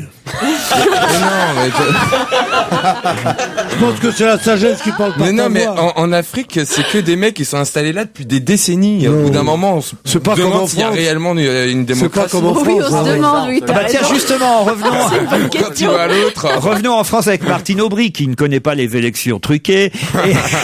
Et Madame Aubry a fait une déclaration cette semaine dans le Parisien lors de l'entretien qu'elle a accordé au lecteur de ce journal, une déclaration que le conseiller socialiste et député de Paris Jean-Marie Le Guen a trouvé sexiste. Il dit c'est ridicule et sexiste ce qu'a dit Madame Aubry. Qu'est-ce qui, dans le discours de Madame Aubry, était sexiste? Ça concerne Ségolène Royal? Ça concerne pas directement, justement pas Ségolène Royal, non. Ah, oui. Enfin, indirectement, oui, mais. Genre, c'était pas une attaque qui était comment contre ça peut Ségolène être Royal sexiste si c'est deux femmes? Ouais. Bien sûr. Ça va être sexiste. Ah oui, je veux dire, les fraudeurs sont tous des hommes, et ça, à ce moment-là, ça serait sexiste. Voilà, et bien c'est de ce niveau-là, mais ce n'est pas ça. Les femmes sont que des tricheuses. non. Les fraudeurs sont tous des femmes. Non. Non, les femmes ne se rabaissent pas à ce genre de choses, c'est un truc comme ça. Alors, ça aurait pu être ça, mais c'est pas lié à la triche. Ah, j'ai été élu parce que je ressemble à un homme. Non. Ou alors, comme un garçon, je porte un blouson. Non. Qu'est-ce qu'elle a pu dire qui fait qu'aujourd'hui on dit, alors là vraiment, elle est sexiste. Si un homme avait dit ça à propos des femmes, d'ailleurs on n'aurait pas pu dire ça à propos des femmes, mais justement, elle répond... Donc c'est un truc qu'elle a dit à propos des hommes, et pas des femmes. À propos des hommes, et en réponse à une question qu'on lui posait sur 2012... C'est quoi la question, par exemple? Ah ben, je peux pas vous le dire. Bah si. À propos de 2012, il y a aucun homme qui vaille la peine d'être élu en 2012. Non, il y a qu'un homme pour savoir actuellement qu'il va se présenter en 2012. Bonne réponse de Titoff. C'est presque ça, je vous l'accorde. Bah oui. Elle a dit, il faut être un homme pour ne penser qu'à la présidentielle. Ce qui est un peu faux, parce que ou alors c'est qu'elle accuse Ségolène Royal d'être un homme. C'est doublement sexiste. On sent bien et on imagine bien que Ségolène Royal pense déjà... Tous les matins en se rasant, oui. À la présidentielle. Non, les jambes. Franchement. C'est pas sexiste, c'est bête. Bon oui, parce que je pense qu'il y a plein de femmes qui pensent déjà à une stratégie. Pierre, surtout là, Pierre, je ne veux pas jouer les professeurs, hein, mais c'est le livre dont on va parler tout à l'heure. Si vous l'aviez lu avant... Non, mais c'est pas du tout, parce que le livre dont on va parler tout à l'heure, je l'ai lu. Il en lit un autre? Il en lit un autre. C'est vachement moins grave. Il faudrait savoir si je parle trop ou dès que j'ai... laissez-moi tranquille. Est-ce que vous croyez que c'est agréable pour moi d'animer une émission et de voir quelqu'un en train de bouquiner devant moi, comme ça? Non, c'est vrai, j'ai pas bouquiné, j'ai regardé un peu, comme ce pauvre Gueuluc qui a encore fait un livre. Je voulais voir jusqu'où il allait, c'est tout. J'ai regardé 2 minutes, puis excusez-moi, puis... Effrontément, là, il tourne les pages devant moi, il se marre. Non, mais c'est vrai, c'est n'importe quoi, Pierre. Fais voir. Non, pardon d'être attentif à tout ce que vous faites. Vous savez que vous êtes cher à mon cœur, Pierre. Et il est cher à la station aussi. Ouais. Rambine, toujours. Rambine. Bah non, mais c'est normal un peu que je fasse attention à vos moindres faits. D'accord, là, on va pas passer le samedi là-dessus. On n'y est pas encore. Pour l'instant, j'ai fait que vendredi, mais si vous voulez que j'insiste, on peut aller jusqu'à samedi, Pierrot. C'est bien d'arriver à cet âge-là pour se faire reprendre par un galopin. Bon, bah, je vais vous réveiller, alors. Europe 1, on va se gêner. Question musique. Attention, ça peut faire chanter Pierre Bénichou. Pierre Bénichou, pouvez-vous me dire quel est le garçon qui en savait trop? Qui est le garçon qui en savait trop? C'est un chanteur. Qui en savait trop, je sais que c'est on fait moins son malin maintenant. C'est une chanson. Fernandel. Pourquoi Fernandel? Comme ça. Ça n'a pas à voir avec... Parce que faut bien dire ou quelque Maurice chose. Chevalier, si c'est la génération de Pierre, Maurice Chevalier, Fernandel... Enfin, mais c'est pas méchant, tout attends. le monde peut pas être de la génération de Michou. Attends, tu me prends, mais c'est pas de ma faute. Moi, je suis la génération Madonna, que t'es la génération Mistinguett et Maurice Chevalier. Mais non, je suis pas la génération de Mistinguett et Maurice Chevalier, connard. C'est la génération de mes grands-parents, Mistinguett et Maurice Chevalier. Ah bah pardon, Sylvie Vartan et Johnny Hallyday. C'était ahuri avec son petit casque. Non, pas c'était ahuri, je suis Excuse-moi, Pierre, mais c'était un peu une blague homophobe, en plus, ce que t'as fait. Ça n'a rien à voir avec le cinéma, l'homme qui en savait trop. Du tout. Non. C'est une chanson. Ça a à voir avec la musique, comme le jingle que j'ai envoyé l'indiquait, n'est-ce pas? Oui, mais et c'est plutôt de la musique d'aujourd'hui, cher Stevie, contrairement à ce que vous pouvez penser. Et Pierre connaît très bien l'homme qui en savait trop, car je crois même qu'il l'a rencontré et qu'il l'aime bien. C'était un chanteur français? Pas du tout. Mais, Vincent Delerme. mais qui connaît bien la France. Mika. Bonne réponse. Ouais, parce que l'album sort aujourd'hui. Bonne réponse de Jérémy Michalak. En effet, Mika, et le titre de son album, c'est The Boy Who Knew Too Much. Il suffisait de le traduire. Le titre de l'album, ça donne Le garçon qui en savait trop. Je crois que j'ai bien traduit le titre. Alors, C'est quand tu dis que Pierre le connaît, qu'il l'aime bien, alors ça... Oui, parce qu'on l'avait reçu à la télévision un jour. Et voilà. On l'avait reçu à la télévision un jour. Exactement. Et tu aimes ça?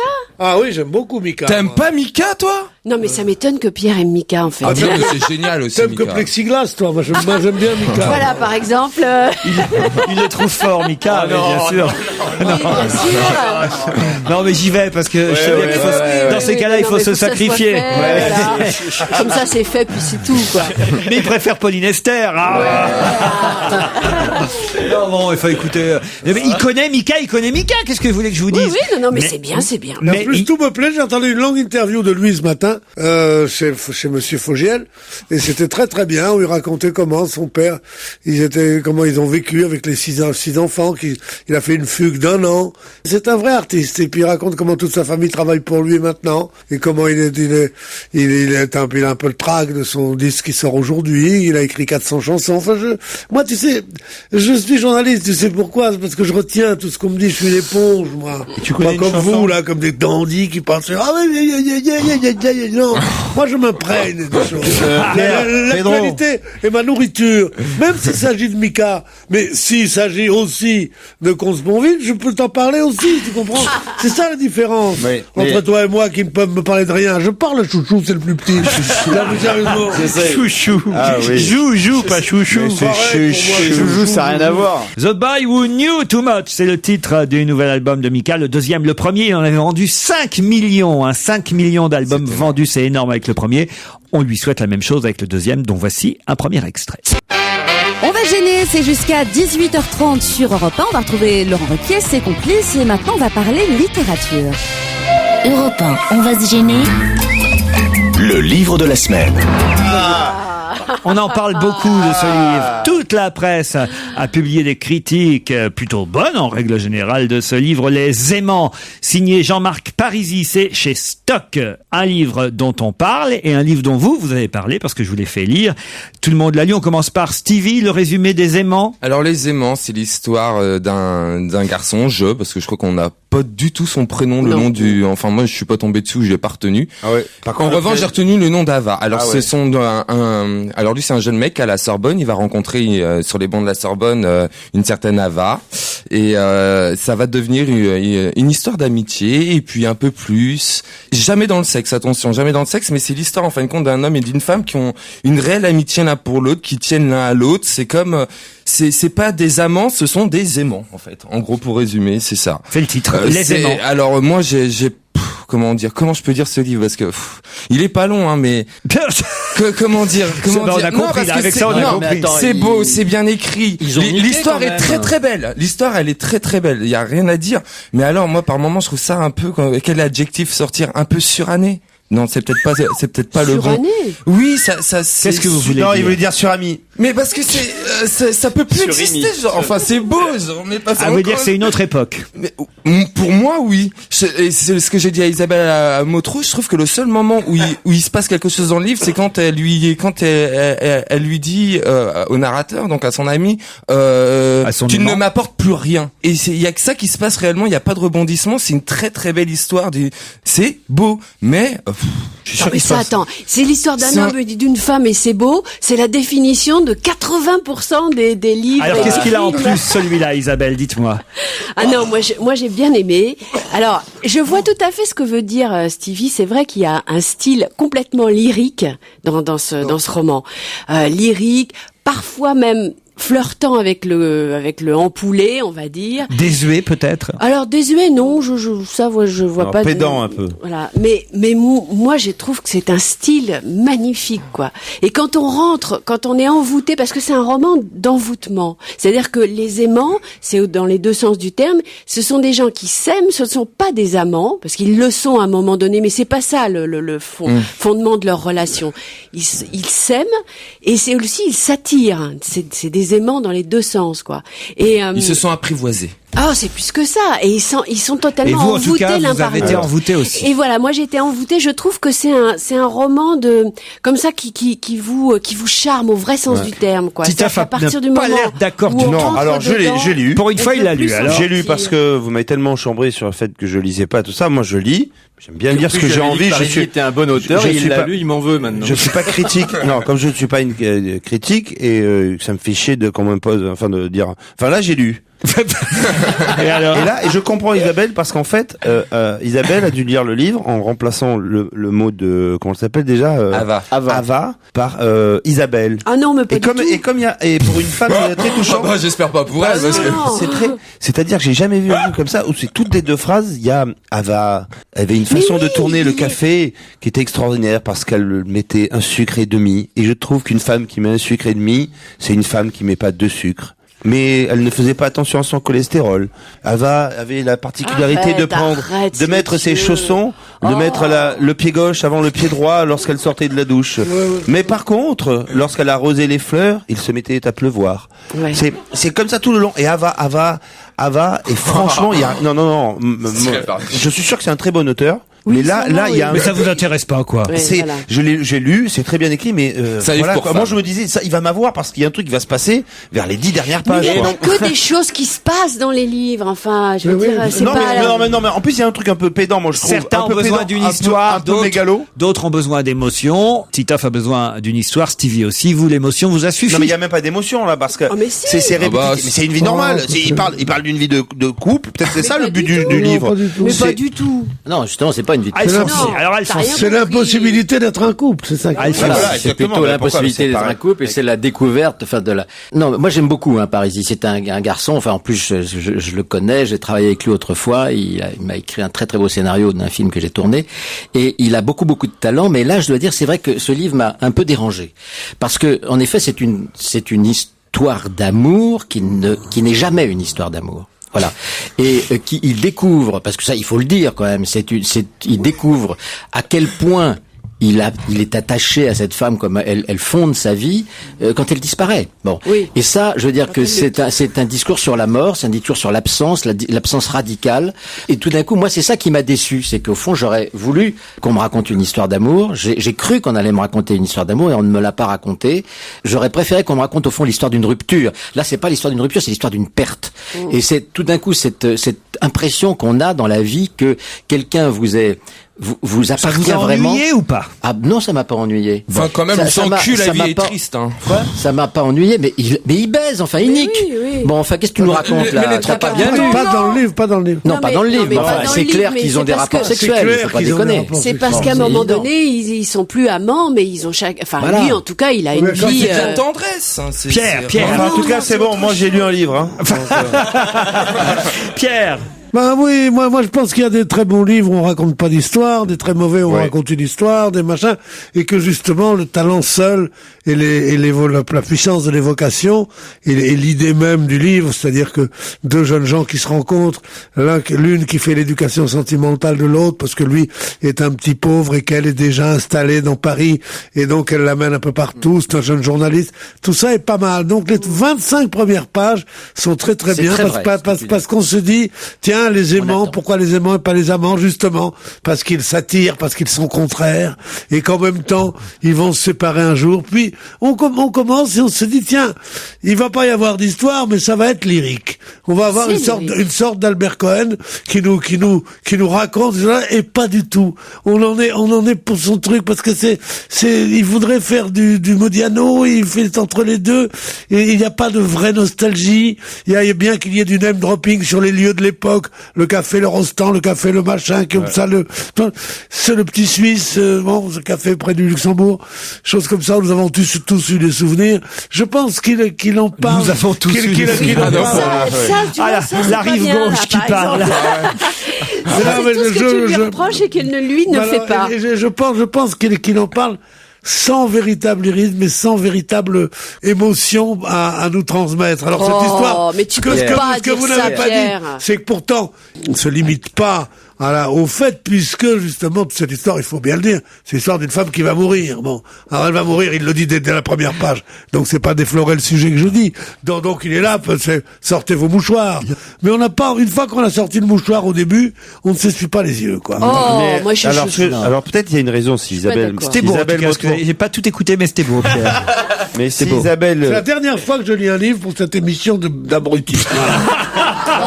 Mais c'est peut-être alors parce que pour une fois c'est un livre qui parle des femmes et du rapport amoureux sans peut-être, comme justement souvent les femmes aiment être aimées, c'est-à-dire non pas que seulement pour leur beauté ou pour. Alors écoutez, je vais vous dire, oui, moi, d'accord. Putain, pour une fois que je lis un livre, moi c'est la dernière fois que je lis un livre dans cette émission. T'as fait chier. Puis moi aussi c'est depuis l'année dernière. Et tu me lis pas, pourquoi tu lis pas tout ça? Et là je donne un peu mon avis, tout le monde s'en fout. De toute façon, j'ai plus d'écouter, Titi. En plus, j'ai plus de place chez moi pour les ranger, les livres. Attends, mais je ne sais plus où les mettre. En 9 ans, t'imagines pas la grande. Tu vas faire comme l'autre, tu les garde. Tu les revends sur eBay, je fais ça, moi. Ouais, c'est vrai? Ça, ouais. Oh, le crâne. T'as fait une table, tu fais des tables, toi. Et puis, ce que je comprends pas aussi, c'est qu'est-ce que c'est que cette histoire d'amour où ils arrêtent pas de se dire bonsoir. Et ils arrivent, alors ils vont au cinéma, puis ils se quittent. Le cours, il lui dit bonsoir, puis il rentre chez lui, il rentre chez elle. Je trouve que c'est vrai, sans faire du stylisme, je trouve qu'il nique pas du tout. Quoi. Jamais. C'est une énumération de faits. Non mais c'est vrai quoi, c'est agréable. Ouais, enfin, mais c'est platonique. Bon, voilà. Écoutez, j'ai un peu de mal à me faire. C'est platonique du tout. Oui. J'ai un peu de mal à me faire un avis là. D'habitude, je mets de côté les bouquins parce que moi je les lis pas. Évidemment, j'attends votre avis. Puis j'attends les vacances, l'été, Noël et là je repars avec les 3-4 bouquins que vous avez préférés. Là, je sais pas dans quelle pile le mettre. Hein, si tu veux apprendre des mots, et garde. Non, ça va là. Ça va aller. Tu connais qu'un mot, c'est Abercrombie quoi. Ça fait un mot. Bon, écoutez, ça s'appelle Les Aimants, c'est chez Stock, c'est écrit par Jean-Marc Parisi. Manifestement, Isabelle Motro, elle, vous le conseille. Les autres sont un peu plus, voire beaucoup plus réservés. Ça vous va comme ça, comme résumé de la situation? Ah oui, vous êtes la seule fan de Jean-Marc Parisi et de ses aimants chez Stock. Merci Isabelle Motro. Dans un instant, vous pourrez encore prendre la parole avec Monique Pantel. On va gêner continue sur Europe 1 et en plus de pouvoir assister à l'émission en appelant le 3921, vous pouvez également aller sur europe1.fr et réécouter à loisir toutes les émissions qui vous ont plu. Allez, comme promis, place au 7e art. Europe 1, on va se gêner. Ciné. Motro. Pampan. Cinéma, j'espère que les films de la semaine seront meilleurs que le livre dont on vient de parler manifestement. Monique, comment allez-vous? Eh ben ça va, vous me voyez pas? Ah bah non, je vous vois pas. Je suis venue, pour faire plus vite, dans mon vaisseau spatial. Et là, comme dans District 9, le meilleur film de la semaine, il est bloqué au-dessus d'Europe, merde. Ça y est, je redémarre. C'est quoi ce film District 9 ou District 9 peut-être? C'est génial. Ah oui? C'est génial. Les extraterrestres de ce film, sensationnel. Le film, ils sont gentils et laids parce qu'ils ressemblent à des grosses crevettes et c'est mal vu chez les humains. Depuis 28 ans, ils sont bloqués, leur vaisseau spatial est bloqué au-dessus de Johannesburg, je crois. Alors on les a parqués dans un truc, District 9, mais ils sont de plus en plus mal vus, vous savez bien, à cause du racisme et tout ça. Ah bah le racisme anti-crevette, hein, c'est évident. Oui, contre les émigrés. Et donc on les change de camp, on les met dans un truc épouvantable, loin de tout. Seul un homme les aide, un humain qui les aime. Il attrape, hélas, et tant mieux pour nous, un virus alien qui le transforme petit à petit en crevette. Et tout le monde le recherche pour récupérer son ADN de mutant. Il fuit, j'en pouvais plus. Charlton Copley, c'est le nom de l'acteur, ici sensationnel, que j'étais malheureuse pour lui. J'en pouvais plus, c'est un film où en marche, c'est un film formidable. C'est un documentaire sur les crevettes. Mais c'est pas un documentaire, c'est un film sensationnel. Bon bah ça marche ça, District 9. Oui, c'est en tête des sorties de la semaine. Je suis passé à côté, j'en ai quasi pas entendu parler moi. Non, je crois que c'est un très bon film. C'est une science-fiction de nouveau genre. En fait. Faut dire qu'on a vu peu d'émissions qui recevaient des crevettes pour en parler.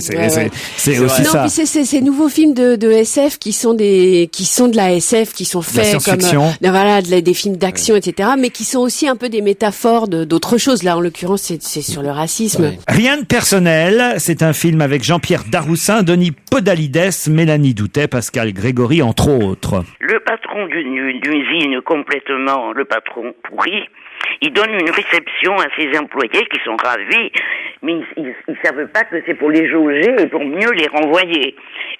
Entre le champagne et les petits fours, ils comprennent quand même.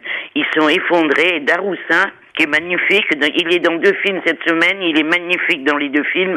Il est tellement désespéré qu'il casse sa coupe de champagne pour avaler les morceaux et pour mourir. C'est génial aussi. C'est un documentaire sur France Télécom, ça. Et j'ai adoré Pascal Grégory, le patron pourri, quand il chante Je crois que ça s'appelle de la musique baroque et que les autres sont obligés de l'applaudir.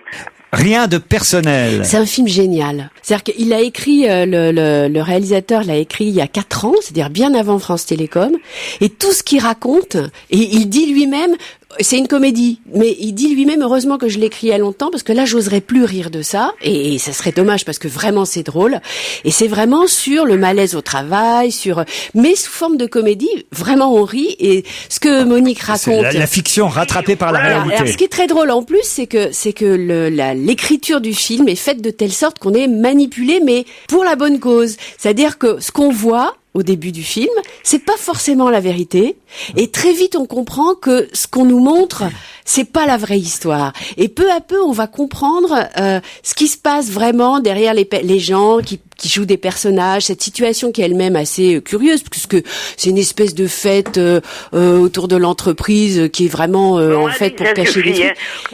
Et c'est vraiment... Non mais c'est vraiment génial. Est-ce que si on y va, on peut juste regarder le film ou pas? Il faut absolument... Oh la prise de tête. Alors enlever l'envie. Le film il est génial. Ça marche ou pas? Alors enlever l'envie d'aller. Ça marche pas très bien et c'est vraiment dommage parce que c'est vraiment drôle. Mais si tout le monde en parle comme toi. Ce que t'en dis, ça a l'air vachement accessible. Prise de tête, c'est grave. C'est un film vraiment génial. C'est vrai qu'entre les crevettes et ça. Mais non, mais c'est très drôle en plus. Elle y connaît rien, la Montreux. Le 84 prend des vacances ou un film marrant comme ça. Rien de personnel à conseiller donc. L'Armée du crime, un film de Robert Guédiguian où on retrouve encore Jean-Pierre Daroussin, mais aussi Virginie Ledoyen, Robinson Stévenin et Simon Abkarian. Moi, je croyais adorer ce film. Ouais. Ben voilà. C'est un film sur une époque qu'on a connue, enfin dont on a entendu parler, le groupe Manouchian, qui était composé d'émigrés de tous les pays, un peu polonais, russes, etc., et qui ont été trahis et tués jusqu'au dernier. C'était des résistants. Ils essayaient de sauver la France des Allemands durant l'occupation. Ça commence trop lentement.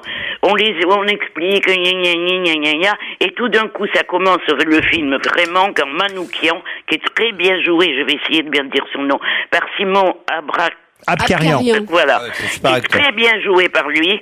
On oblige Manouchian, qui est un pacifiste, il a jamais tué personne, à tuer, évidemment, puisqu'il va devenir un chef d'un groupe terroriste. Ce sont des héros, et ça nous rappelle plein de choses, comme l'horrible rafle du Veldiv, qui a été organisée par les Français uniquement. Mais vous n'êtes pas convaincu, par Non, pas du tout, j'ai pas pleuré. Par l'Armée du crime, Isabelle. Ouais, c'est vrai que c'est très classique. C'est une facture très classique qui fait que, on reste un peu en dehors. Mais c'est vrai qu'Abkarian, il est formidable et que il rend bien cette dualité qu'il y a entre ce type qui est absolument non violent et qui va être obligé quand même d'en passer par la violence. Juste un petit rappel quand même. Juste un petit rappel, c'est l'histoire de la fiche rouge, un des plus beaux poèmes d'Aragon et une des plus belles chansons de Léo Ferré. Ça marche pas mal, mais je pense que, ça marche pas mal, mais ça pourrait être une sortie un peu plus forte que ça. Ça avait été un bon film. Pourquoi pas, on va dire, pour l'Armée du crime. Parlez-moi aussi de Fish Tank, Monique. Oui. Ouais. C'est un film, si vous voulez. C'est un film britannique, Fish Tank. C'est un film social, comme on dit, drame social, à la Ken Loach. Mia, qui est très très bien jouée par Cathy Jarvis, que je connais pas, elle est vraiment bien jouée, c'est elle l'atout du film. Elle a 15 ans, elle est renvoyée de son école, elle déteste la terre entière, d'abord elle-même, elle sympathise avec un cheval blanc, c'est de ça tout seul, un vieux cheval blanc qui est tout seul dans un pré, c'est de ça surtout que je me souviens, parce que je l'ai vu en juillet ce film, et elle est très troublée, et puis elle essaie de se faire sauter par le nouvel amant de sa mère, voilà. Ah oui, vous vous souvenez de ça? Moi, c'est curieux parce qu'on m'a dit que c'était vraiment vraiment du Ken Loach, encore en plus fort et en plus beau et en plus authentique que ce qu'il fait aujourd'hui. Bon, non, si on veut. Ah bon. J'aime pas beaucoup comme l'autre. Si vous avez vu la canicule en juillet. Si vous l'avez vu en juillet, que vous en souvenez comme ça, c'est que ça vous a pas effectivement tellement marqué. Je vois pas pourquoi ils en font tous fromage aujourd'hui. La critique est assez unanime et ça marche plutôt bien quand même. Fish Tank, un dernier film dont on a surtout parlé pendant le festival du film de Deauville parce que Meryl Streep avait traversé l'Atlantique pour nous, Julie et Julia, mais j'ai bien l'impression que la critique est moins bonne que l'accueil réservé à Meryl Streep. Tarte, navet, daube, tous les adjectifs culinaires conviennent à ce film hollywoodien sur la cuisine française. Tout sauf un appétissant. Streep parle avec la voix ridicule de petite fille de l'héroïne qu'elle joue, une femme, Julia Child, qui a appris la cuisine française à Paris avec son mari qui la saute tout le temps. Et elle fait sauter les trucs dans sa casserole. C'est chiantissime. Oui. Bon, bah, c'est sans intérêt, donc. C'est bouffe bourguignonnesque. C'est dommage parce qu'il y avait moyen de faire quelque chose de plaisant et puis Meryl Streep. On devrait s'y mettre à faire du cinéma. Ouais, Meryl Streep, elle est formidable quand même. Il y a quelques scènes où voilà, on est content de l'avoir vue. Mais bon, ça on peut acheter des magazines pour ça. Voilà.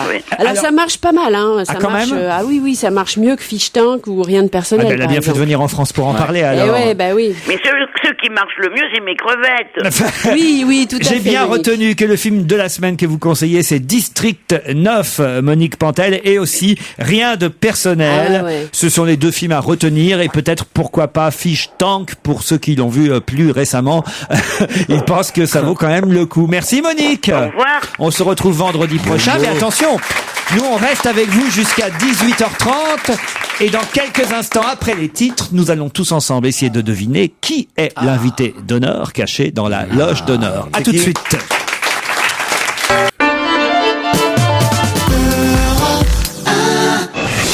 Europe 1, on va se gêner. Un invité à découvrir.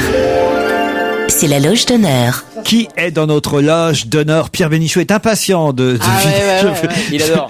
Il vient de dire, oh putain, avant on finissait à 18h. C'est agréable. J'ai pas dit ça, au contraire. Ah oui? J'ai dit, c'est vachement marrant de trouver. Il faut retrouver son nom, mais la voix va être déformée.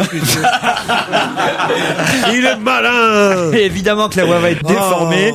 Vous ne pouvez répondre que par oui ou par non. Bonjour tout d'abord, et êtes-vous bien installé dans la loge, invité d'honneur? Très bien. Parfait. Des phrases courtes sont possibles aussi, bien sûr, parce que oui et non ne suffisent pas. Pas des phrases trop longues tout de même, méfiez-vous. Mais encore que de toute façon, vous n'êtes pas un habitué des phrases longues. Non. Vous êtes un homme? Oui. Est-ce que vous avez écrit une lettre à la presse aujourd'hui? J'aime pas ça. Est-ce que vous jouez dans District 9? Non, je suis Auvergnat. Auvergnat? Ah, c'est Brice Hortefeux. C'est un homme ou une femme alors? C'est un homme. C'est un homme. Vous êtes chanteur? Oui. Pourquoi comme ça d'un seul coup, ça vous vient? Chanteur, acteur, comédien. Eh ben, il est chanteur. Il est chanteur. Et est-ce que vous faites que ça? C'est vraiment votre seul métier, ou on peut vous voir au cinéma, par exemple? J'aime pas trop les gens. C'est Jean-Louis Murat.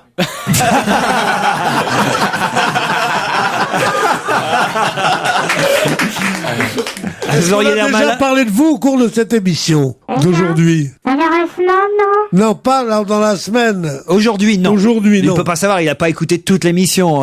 Il est pas dans la loge depuis 16 heures, heureusement, hein, pour lui. Mais, en tout cas, je peux vous dire qu'aujourd'hui, on n'a pas encore prononcé son nom. On n'a pas encore, aujourd'hui. Il y a des jours où on a pu parler de lui. Est-ce que vous avez fait combien d'albums, monsieur? Ah, ça, c'est une bonne question. Ouais. Combien J'en fais un tous les 3 mois. Tous les 3 mois. Vous êtes français? Auvergnat. Non.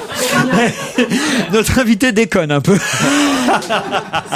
Mais je crois qu'il en est à son 7e album, c'est ça? Et à peu près. 7e album, pour répondre à votre Oui, question. et puis il change sa voix, en fait. Oui, Déjà que la là, voix est on déformée, sent. il change sa voix. On sent qu'il change sa voix. Hein. 7e album. 7e album. C'est quelqu'un qui a la trentaine? Un peu plus, et je suis pas toujours très content. Parce que là, on dirait Mylène Farmer. Vous avez 40 ans? J'avais. Donc plus de 40 ans. Donc il a plus de 40 ans. Il a plus de 40. Faites de la chanson à texte? La De la poésie? De la poésie. Ah ouais. La poésie chantée. Et j'essaye. Peut-être je pourrais vous donner un indice. Alors, parce que là, on parce que alors là, un indice on sèche. musical. Écoutez cet indice. C'est une chanson de tous les jours, une chanson qui parle beaucoup d'amour, une chanson pour te dire je t'aime toujours, je t'ai dans la peau, salaud.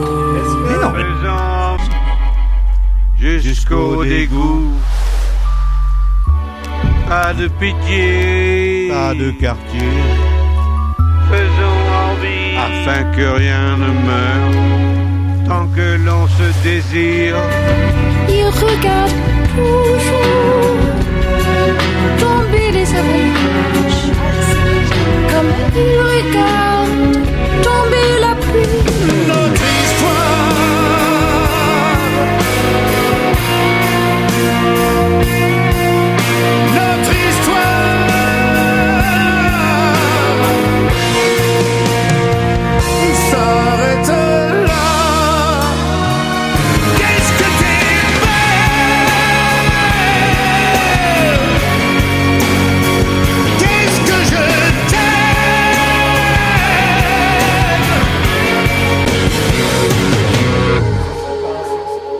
Alors, c'est Johnny Hallyday. Non, est-ce que vous avez écrit pour tous ces gens-là? Oui. Donc il y avait Dany, Bachung, Birkin, Hallyday. Lionel Laurence. Quoi? Qu'est-ce qu'il dit? Lionel Laurence. Est-ce que Florent Lionel? Non, est-ce que dans vos noms, attendez qu'on se marre un peu. Est-ce que vous êtes est-ce que vous êtes Lionel Florence? Est-ce que vous êtes Lionel Florence? Non, j'aurais bien aimé. est-ce que dans votre nom il y a un nom ou un prénom féminin? Non, malheureusement. C'est pas Marc Lavoine. À qui vous pensiez? Philippe Catherine. À Philippe Catherine. Non, Il il a a pas très aigu, on composé. dirait Nilda Fernandez. Non, elle est venue en la tout semaine cas, dernière. moi, c'est quelqu'un qui aurait bien aimé être Lionel Florence. Donc, c'est déjà important. Pierre sait pas qui est Lionel Florence, alors ça Est-ce que c'est Est-ce que vous vous sentez une affinité avec Gainsbourg? J'aurais bien aimé. Alors, est-ce que c'est Benjamin Biolay? Non, il est beaucoup plus grand. Mais là, puis surtout, il rigole depuis tout à l'heure en loge, donc ça peut pas être Benjamin Biolay. C'est ce qu'on va faire. C'est Vous vrai, appelez c'est comme vrai. mon petit-fils. Comme mon dernier petit-fils. Est-ce que quoi? Vous vous appelez comme mon dernier petit-fils. Comment tu veux qu'il connaisse le nom de ton petit Ah bah justement, il va me dire comment. Donc, c'est un nom d'apéritif qui était souvent suivi de quinquina. Comment s'appelle votre petit-fils? Raphaël. Raphaël. Est-ce que vous appelez Raphaël? Non, je suis moins jolie. Vous savez ce qu'on va faire dans un instant? Après quelques réclames, je vais envoyer quelqu'un dans la loge de l'invité. Je vais décider pendant la pub qui j'envoie pour décrire notre invité et aider ses camarades à enfin identifier qui est notre invité d'honneur dans la loge d'honneur. Jusqu'à 18h30 sur Europe 1, c'est On va se gêner. On retourne dans la loge mystère, retrouver Laurent Ruquier, ses complices et l'invité qu'on n'a pas encore trouvé. Vous êtes toujours là, invité d'honneur? Oui. Bon, je vais envoyer Pierre Bénichou dans la loge, si vous le voulez bien. Je vais demander à Pierre Bénichou s'il veut bien aller là-bas. Je vais envoyer. Non mais oui, c'est cru. Alors Pierre est très inquiet parce qu'il se dit, mais si je ne connais pas... Je connais tout le monde, moi. Allez, j'arrive. Allez-y Pierre, vous pouvez pendant ce temps continuer à poser des questions à notre invité d'honneur qui en est quand même à son 7e album, je vous le rappelle. Vous êtes brun, de couleur de cheveux? Non, chata. Grisonnant un peu? Oui. Vous êtes gay? J'aurais pu. Sinon, j'aurais dit Hervé Villard. Le but, c'est de trouver qui c'est, pas de trouver un mec. Est-ce que votre père Hervé Villard n'a pas écrit de chansons pour d'autres. Est-ce que votre père écrit des livres? Non, papa était pompier. Votre père était pompier? Oui. Bon. Ben oui. Est-ce que vous avez les yeux bleus? C'est vrai, son père était pompier. Pierre Bénichou est arrivé dans la loge. D'abord, Pierre, sans me dire le nom de l'invité, est-ce que vous seriez, ce serait un indice pour mes camarades, est-ce que vous seriez capable de nous donner le nom de l'invité? Oui, mais je le donnerai pas. Alors, Il est décrivez-nous. malin ce Pierre. C'est un jeune homme, je dirais 35-40 ans, comme ça, avec les cheveux assez courts, mais pas trop à la mode quand même, qui a l'air très sympathique, et qui porte une béquille, et qui a un physique assez romain, comme Mais ça. c'est pas Grand Corps Malade? Est-ce que ce serait Grand Corps Malade? Votre grand corps est malade. Ah oui, la béquille. Est-ce que vous êtes Grand Corps Malade? Non, c'est petit corps malade. Oui, c'est petit corps malade. Mais viens près de moi, ne t'en fais pas. Ce n'est rien. Bon, il faut pas venir pour de bon, c'est juste ça pour la... C'est juste pour la radio que je dis ça. Bon. Non, mais alors, mais est-ce que vous pourriez peut-être donner une ébauche de titre de vos chansons? Ah non, Pierre, dites donc, c'est pas vous qui... Pierre, il est dans la loge, mais il a pas reconnu. Moi, je crois que Pierre serait pas capable de donner le nom de notre invité. Écoutez, mais non, mais je veux parce pas... que j'ai fait exprès autrement. Moi, je veux pas me mouiller, moi. Hein, je peux vous dire, je suis sûr que si j'avais envoyé... Pierre vient de donner un indice qui fait que il me confirme qu'il a effectivement reconnu l'invité. Il a dit quoi? Il a dit je vais pas me mouiller. Exactement. Ouais, ben ça prouve que Pierre a reconnu notre invité. Bravo Pierre, vous m'épatez. Je vais pas mouiller. Donc ça veut dire qu'il y a un de ces titres, un de ces tubes qui a à voir avec l'eau, c'est ça? Plutôt le contraire. C'est qu'à voir avec l'eau. C'est l'eau, c'est... Sec, Miosec. C'est Miosec. Bonne réponse de Jérémy Michalak. Miossec qui va nous rejoindre tout de suite pour son nouvel album Finistérien. Et ce que je propose, peut-être le temps qu'il nous rejoigne, c'est d'écouter justement un extrait de cet album Finistérien, un extrait qui s'appelle Les Joggeurs du Dimanche. À quoi pensent les joggeurs du dimanche quand ta petite foulée ils avancent à la semaine passée ou celle qui se présente à la prochaine montée quand ils dévalent la pente. À quoi pensent les joggeurs du dimanche? Calculent-ils les minutes et les secondes qui les approchent de la fin du monde? Est-ce pour quitter le foyer ou la joie d'y retourner? Tous les dimanches, après quoi courons-nous? C'est la question qui nous démange. Tous les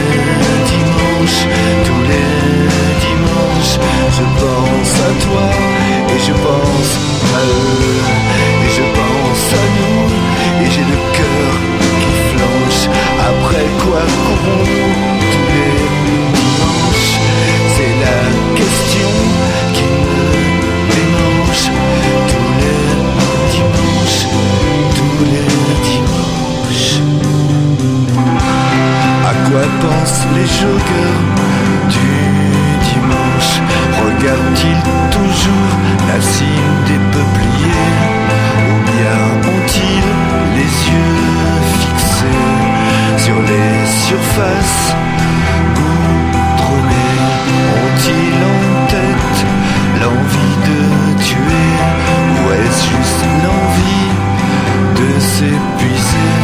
Veulent-ils s'alléger de leur poids ou ne font-ils que compter leur pas? Tous les dimanches, après quoi courons-nous? C'est la question qui nous démange. Tous les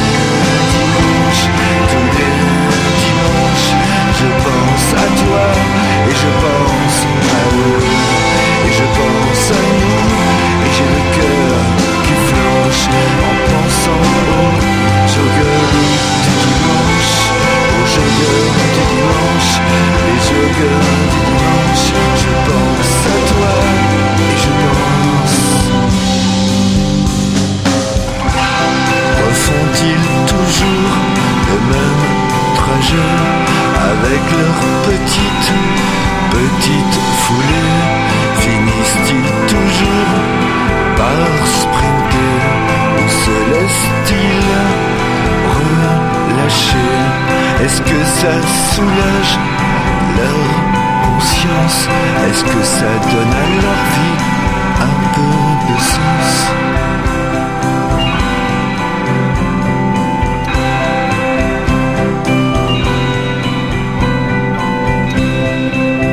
Les joggeurs du dimanche, ou les joggeurs du dimanche, si vous voulez que je prononce comme ça, mais en tout cas, c'est une des nouvelles chansons de Miossec sur cet album, 7e album, nouvel album studio de Miossec, album réalisé par Yann Tiersen, ça s'appelle Finistérien, le titre de l'album. Bonjour Miossec, merci d'avoir accepté d'être notre invité d'honneur dans la loge d'honneur.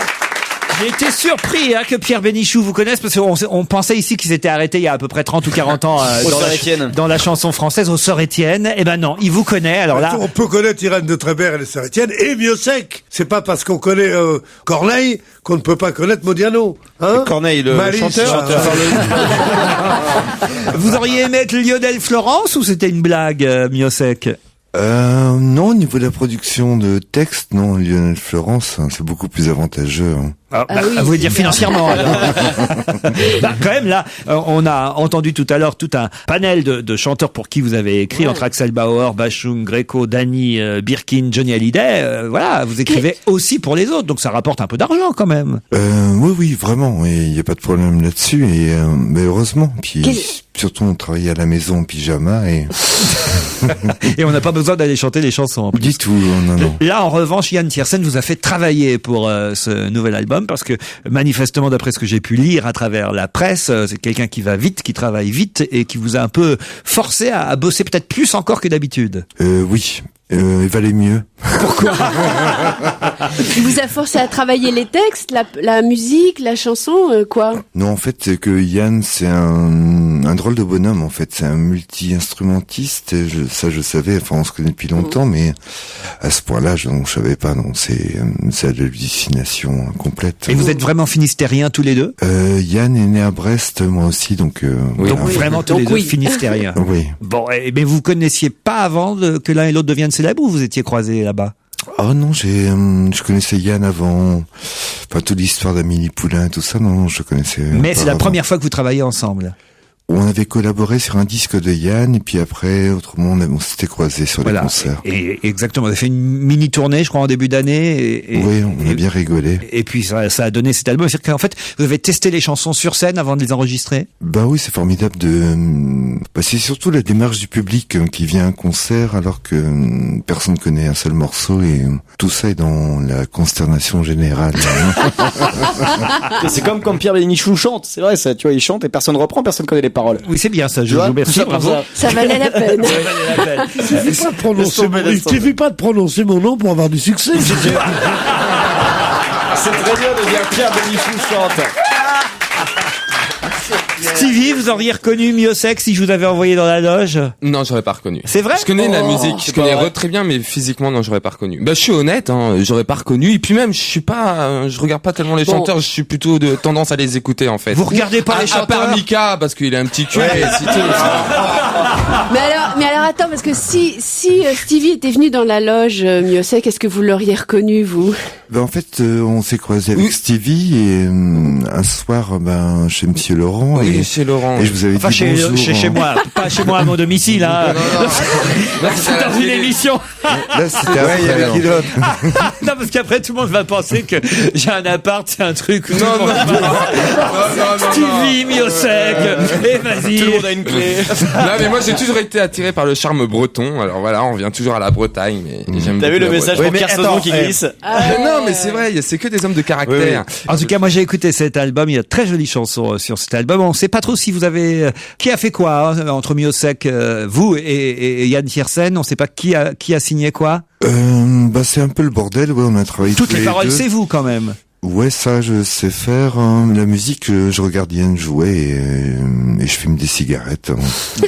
Il y a une chanson qui s'appelle Jésus au PMU. Je dois dire, celle-ci m'a amusé quand même, parce que quelqu'un qui prie pour gagner au tiercé, faut quand même le faire. Ça existe, ça?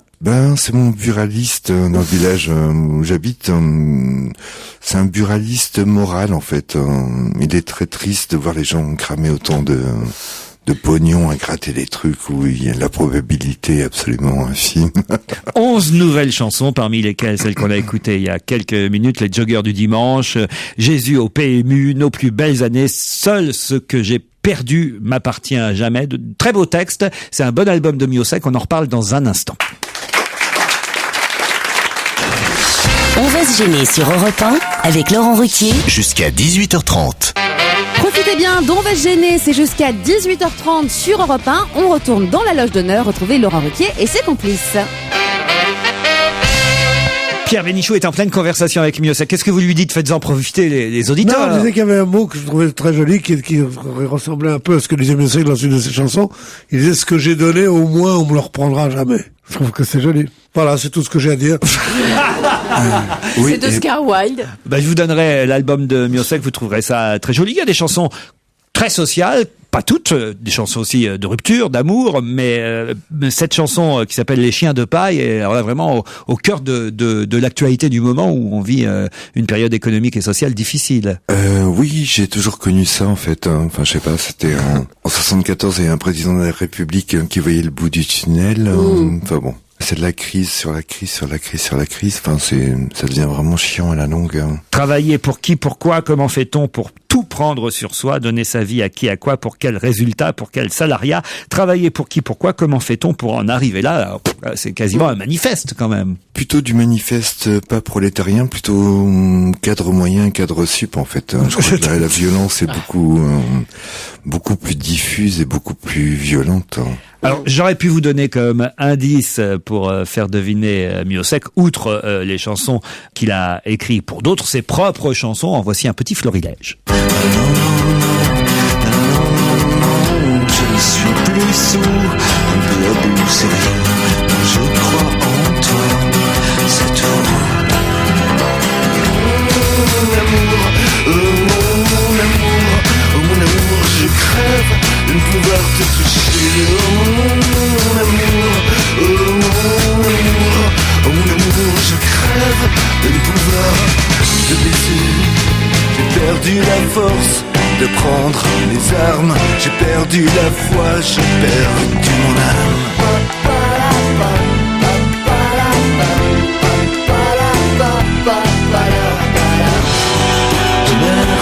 Tonnerre, tonnerre de Brest, mais nom de Dieu, que la puissance.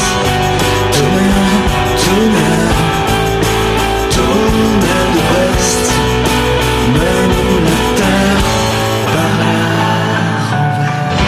Je m'en vais en croyant que tout est vrai, je m'en vais avant de te découvrir, je m'en vais bien avant de te décevoir, je m'en vais bien avant de te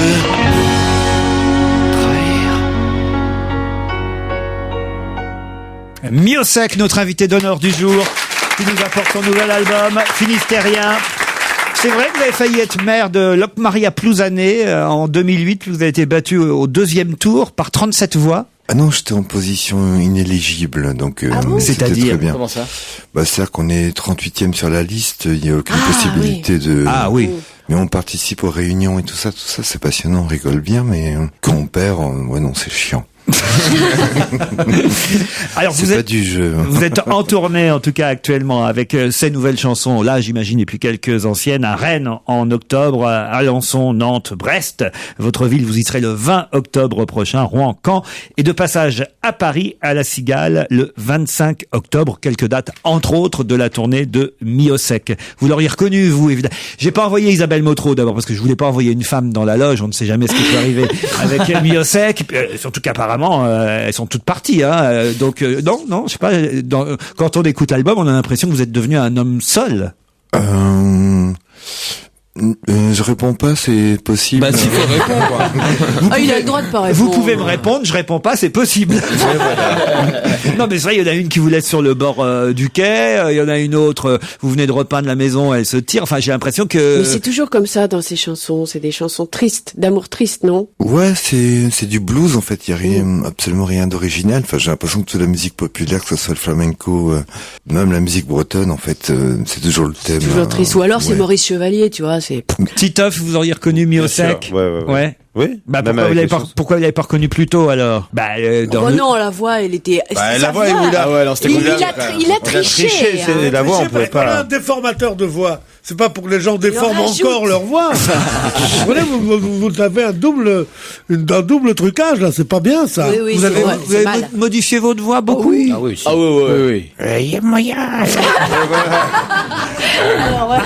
Moi j'avais une petite question anecdotique. Qu'est-ce que vous avez écrit pour Johnny Hallyday? Est-ce qu'on a écouté? Ouais, 3 chansons, sur l'album qui s'appelait 100%. Ah d'accord. Non, parce que ça me c'est Remise de peine et notre histoire. Pensez que Miossec, ça se marie pas avec Johnny Hallyday? Non, c'est pas, c'est deux univers tellement éloignés, quoi. Mais Miossec avait besoin de lunettes, je crois, cette année-là. Oui. Et de béquilles aussi, ouais. Miossec était notre invité d'honneur caché aujourd'hui dans la loge d'honneur. Merci d'avoir joué le jeu. Merci. Bonne tournée et surtout bon succès pour Je pensais à Jean-Louis Murat depuis le départ et puis merde. Ah oui. J'avais dit Jean-Louis Murat. Ah oui, c'est vrai que vous avez dit Jean-Louis Murat. Mais c'est vrai que bon, voilà, il y a des familles, mais bon, on vous a comparé quand même à un moment donné, Stevie a eu l'espoir que ce soit Mika qui était caché dans la loge. Oui. Je suis content aussi, Miossec. Désolé. Non, parce qu'il a quand même dit 2 fois qu'il était auvergnat. C'est pas bien, ça, Miossec. Non, mais j'aime bien le Verne quand même. Oui, mais enfin... Comme Brice Hortefeux. Oui, voilà. Merci, Le problème, Miosek. c'est qu'il y en a beaucoup. Hein. Merci, Miosek, d'avoir été notre invité. L'album s'appelle Finistérien. Bon week-end sur Europe 1, les best-of entre 16h et 18h samedi et dimanche, à lundi 16h. C'est bien ça. Bon week-end, très cher Laurent. On se retrouve lundi. Et je rappelle encore une fois aux éditeurs, car je sais qu'ils sont nombreux à nous envoyer des mails. Allez sur europe1.fr pour assister à l'émission. Et vous pouvez également appeler le standard d'Europe 1. C'est le numéro court 39 21.